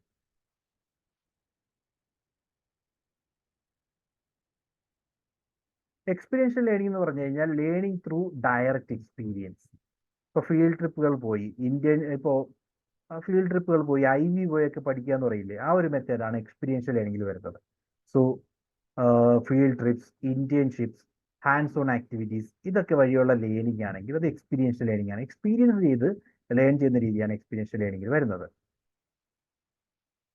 Okay, then benefits പറയുകയാണെങ്കിൽ റിഫ്ലക്ഷൻ ഉള്ള പോസിബിലിറ്റീസ് ഉണ്ട്. മീൻസ് അവർ കണ്ട് മനസ്സിലാക്കി ചെയ്ത് പഠിക്കുന്ന രീതിയാണ്. Then application of knowledge in real world context, അവരോട് നേടിയെടുക്കുന്ന നോളജ് അവർ ജീവിതത്തിൽ ഉപയോഗിക്കാൻ സാധിക്കും. Then the development of practical skills, അവർക്ക് റിയൽ ലൈഫ് പ്രോബ്ലംസ് സോൾവ് ചെയ്യാനുള്ള എബിലിറ്റിയും അതിനുള്ള സ്കില്ലും എല്ലാം ഡെവലപ്പ് ചെയ്യാൻ എക്സ്പീരിയൻഷ്യൽ ലേണിംഗ് ഹെൽപ്ഫുൾ ആയിരിക്കും. Then self directed learning. What is self directed learning? നമ്മൾ റിപ്പീറ്റ് ചെയ്യുകയാണ്. രണ്ടാമത് ഓൾറെഡി പറഞ്ഞു, student take the responsibility of their own learning. അതാണ് സെൽഫ് ഡയറക്റ്റഡ് ലേണിംഗ് എന്ന് പറയുന്നത്. അവരവരുടെ ലേണിംഗിന്റെ പൂർണ്ണമായിട്ടുള്ള റെസ്പോൺസിബിലിറ്റി ഏറ്റെടുക്കുകയാണെങ്കിൽ അത് സെൽഫ് ഡയറക്റ്റഡ് ലേണിംഗ് എക്സാമ്പിൾ ആണ്. അവരവരുടെ ഗോൾ സെറ്റ് ചെയ്യുന്നു, അവരുടെ ടൈം അവർ മാനേജ് ചെയ്യുന്നു, റിസോഴ്സസ് എന്താണോ അത് അവർ കണ്ടെത്തുന്നു, അതിനനുസരിച്ച് പഠിക്കുന്നു. അപ്പോൾ സ്റ്റുഡൻറ്റിനെ സംബന്ധിച്ച് പൂർണ്ണമായിട്ടും ഓട്ടോണമി ഉള്ള ലേണിംഗ് മെത്തേഡാണ്. പേഴ്സണലൈസേഷൻ ഉള്ള സ്കോപ്പ് ഉണ്ട്. And development of life long learning സ്കില്ലിനുള്ള ഓപ്പർച്യൂണിറ്റീസും സെൽഫ് ഡയറക്റ്റഡ് ലേണിംഗിൽ വരുന്നുണ്ട്. ഓക്കെ, സോ ഇതുവരെ നമ്മൾ പറഞ്ഞിരിക്കുന്ന ഡിഫറെന്റ് ലേണിംഗ് മെത്തേഡ്സ് ഒരിക്കൽ കൂടി നോക്കി. ഫസ്റ്റ് നമ്മൾ സ്റ്റാർട്ട് ചെയ്തത് റെസിപ്രോക്കൽ ലേണിംഗിലാണ്. Then adaptive learning, problem based learning, project based learning, inquiry based learning, cooperative learning, flipped class room. Flipped class room ആണ് ഇമ്പോർട്ടൻ്റ് ആയിട്ടുള്ളത്. അപ്പോൾ ആദ്യത്തെ രണ്ടെണ്ണം, അത് കൂടാതെ നിങ്ങൾ ഫ്ലിപ്പ്ഡ് ക്ലാസ് റൂം കൃത്യമായിട്ട് ഓർക്കണം. Then experiential learning, self directed learning, okay, collaborative learning. Next one is collaborative learning. Collaborative learning എന്ന് പറഞ്ഞു കഴിഞ്ഞാൽ സ്റ്റുഡൻസ് വർക്ക് ടുഗദർ. നമ്മൾ നേരത്തെ പറഞ്ഞ ടീം ലേണിംഗ് അതിനൊരു എക്സാമ്പിൾ ആണ്. Student work together on task or projects, sharing knowledge and resources. ടാസ്കുകളിലും പ്രൊജക്റ്റുകളിലും ഒരുമിച്ച് നിന്നുകൊണ്ട് കൊളാബറേറ്റീവ് ലേണിങ്ങിനുള്ള ഓപ്പർച്യൂണിറ്റിയാണ് ഇവിടെ വരുന്നത്. സോ ഇതുവഴിയുള്ള ബെനിഫിറ്റ്സ് എന്ന് പറഞ്ഞു കഴിഞ്ഞാൽ ടീം വർക്ക് പ്രൊമോട്ട് ചെയ്യുന്നു, കമ്മ്യൂണിക്കേഷൻ സ്കിൽസ് ബൂസ്റ്റ് ചെയ്യാൻ സാധിക്കുന്നു. അതേപോലെ ability to work effectively in group, leadership സ്കില്ലും അതേപോലെ ടീം ആക്ടിവിറ്റീസിലൂടെയൊക്കെ നമ്മൾ കൂടുതൽ ഇംപ്രൂവ് ചെയ്യാൻ കൊളാബറേറ്റീവ് ലേണിംഗ് ഹെൽപ്ഫുൾ ആയിരിക്കും. Then case based learning, case study ആണ്. റിപ്പീറ്റ് ചെയ്യുന്നില്ല, കേസ് സ്റ്റഡി എന്താ നമ്മൾ ഓൾറെഡി പറഞ്ഞു. കേസ് സ്റ്റഡീസും ഇതിൽ നിങ്ങൾ ഓർക്കേണ്ട ഏറ്റവും ഇമ്പോർട്ടൻ്റ് ആയിട്ടുള്ള കാര്യം, കേസ് സ്റ്റഡിയാണ് ക്രിട്ടിക്കൽ തിങ്കിങ്ങിന് ഏറ്റവും കൂടുതൽ ഹെൽപ്പ് ചെയ്യുന്നത്. ക്രിട്ടിക്കൽ തിങ്കിങ്ങും പ്രോബ്ലം സോൾവിങ്ങും, ഇത് രണ്ടും നിങ്ങൾ ഓർത്തേക്കുക. പ്രോബ്ലം സോൾവിങ്ങും ക്രിട്ടിക്കൽ തിങ്കിങ്ങിനും ഏറ്റവും കൂടുതൽ ഹെൽപ്പ് ചെയ്യുന്ന മെത്തേഡ് എന്ന് പറയുന്നത് കേസ് സ്റ്റഡി മെത്തേഡാണ്. Okay, then game based method, gamification. So educational content is delivered through a format of games. Games കളിച്ചുകൊണ്ട് അല്ലെങ്കിൽ പല രീതിയിലുള്ള ഇപ്പോൾ ഗ്രൂപ്പ് ആക്ടിവിറ്റീസ് ഒക്കെ ബിൽഡ് ചെയ്തിട്ട് ഗെയിമുകളിലൂടെ പഠിപ്പിക്കുന്ന രീതിയാണ് ഗെയിമിഫിക്കേഷനിൽ വരുന്നത്. ഗെയിം ബേസ്ഡ് ലേണിംഗ് എന്ന് പറയാം. ദെൻ സർവീസ് ലേണിംഗ് എന്ന് പറഞ്ഞാൽ students engage in community services. Community service പ്രൊജക്റ്റുകളൊക്കെ ഏറ്റെടുത്ത് ഇപ്പോൾ നമ്മളിപ്പോൾ MSW ഒക്കെ പറയുമ്പോൾ MSW സ്റ്റുഡൻസ് ഒക്കെ ചെയ്യുന്നത് എന്താ, അവർ ഈ കമ്മ്യൂണിറ്റി വെൽഫെയർ ആക്ടിവിറ്റീസിലൊക്കെ എൻഗേജ് ചെയ്തിട്ട് അതിലൂടെ അവർ കണ്ടന്റ് പഠിക്കുകയാണ് ചെയ്യുന്നത്. അതിനെയാണ് സർവീസ് ലേണിംഗ് എന്ന് പറയുന്നത്. So the service experience enhance their understanding of course content. ആ കോഴ്സ് കണ്ടന്റിനെ പറ്റിയുള്ള അവരുടെ അണ്ടർസ്റ്റാൻഡിങ് കൂടുതലായിട്ട് മനസ്സിലാക്കുന്നത് ഈ ഒരു സർവീസ് വഴിയാകും. അവർ ആ ചെയ്യുന്ന സർവീസ് എക്സ്പീരിയൻസ് വഴിയാണ് അവർ കൂടുതലായിട്ടും പഠിക്കുന്നത്. പിന്നെ ഉള്ളത് റോൾ പ്ലേ. യെസ് പ്ലീസ് പറയൂ.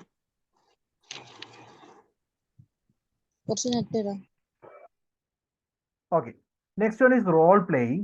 റോൾ പ്ലേയിങ് എന്ന് പറഞ്ഞാൽ students take on roles that simulate real world scenarios.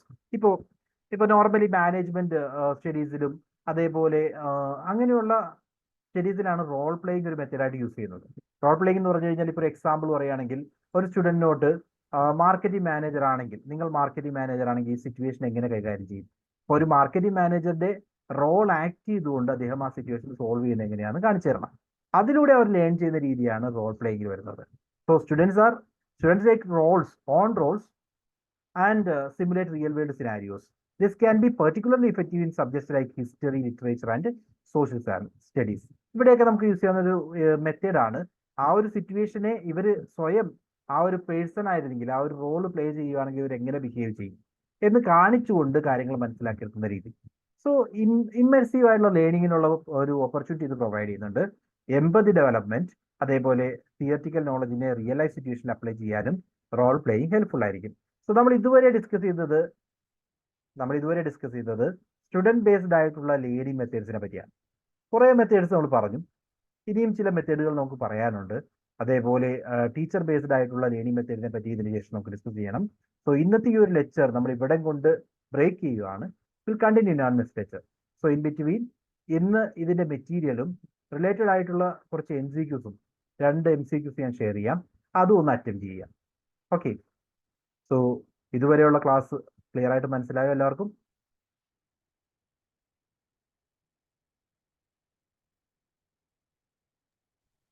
അവസാനം നമ്മൾ പറഞ്ഞിരിക്കുന്ന കുറേ കാര്യങ്ങൾ, കുറേ മെത്തേഡ്സ് ഓഫ് ടീച്ചിങ്ങിനെ പറ്റിയാണ്. അതിന്റെ കോർ കൺസെപ്റ്റിൽ എന്താണ് ഈ മെത്തേഡ് എന്നുള്ളത് വ്യക്തമായിട്ട് മനസ്സിലാക്കിയാൽ മാത്രം മതിയാവും. അവസാനം പറഞ്ഞിരിക്കുന്ന ഓൾമോസ്റ്റ് 10 മെത്തേഡുകളെ പറ്റി പറഞ്ഞു. എന്താണ് ഈ മെത്തേഡ് എന്ന് വ്യക്തമായിട്ട് മനസ്സിലാക്കുക. ആ മെത്തേഡ് എന്താണെന്ന് തന്നെയായിരിക്കും നമ്മളോട് ചോദിക്കുകയും ചെയ്യുന്നത്. ഓക്കെ, അത് നമ്മൾ ക്വസ്റ്റ്യൻസ് ഡിസ്കസ് ചെയ്യുമ്പോൾ മനസ്സിലാക്കാം. ഇത് നമ്മൾ അവിടെ ഇടയ്ക്ക് വെച്ച് ബ്രേക്ക് ചെയ്തതാണ്. നെക്സ്റ്റ് സെഷനിൽ പകുതി ആകുമ്പോഴേക്കും നമുക്ക് ആ ഒരു മെത്തേഡുകളുമായി ബന്ധപ്പെട്ട PYQs ഡിസ്കസ് ചെയ്യാം. Okay, so we'll continue in our next lecture. Thank you everyone. Bye.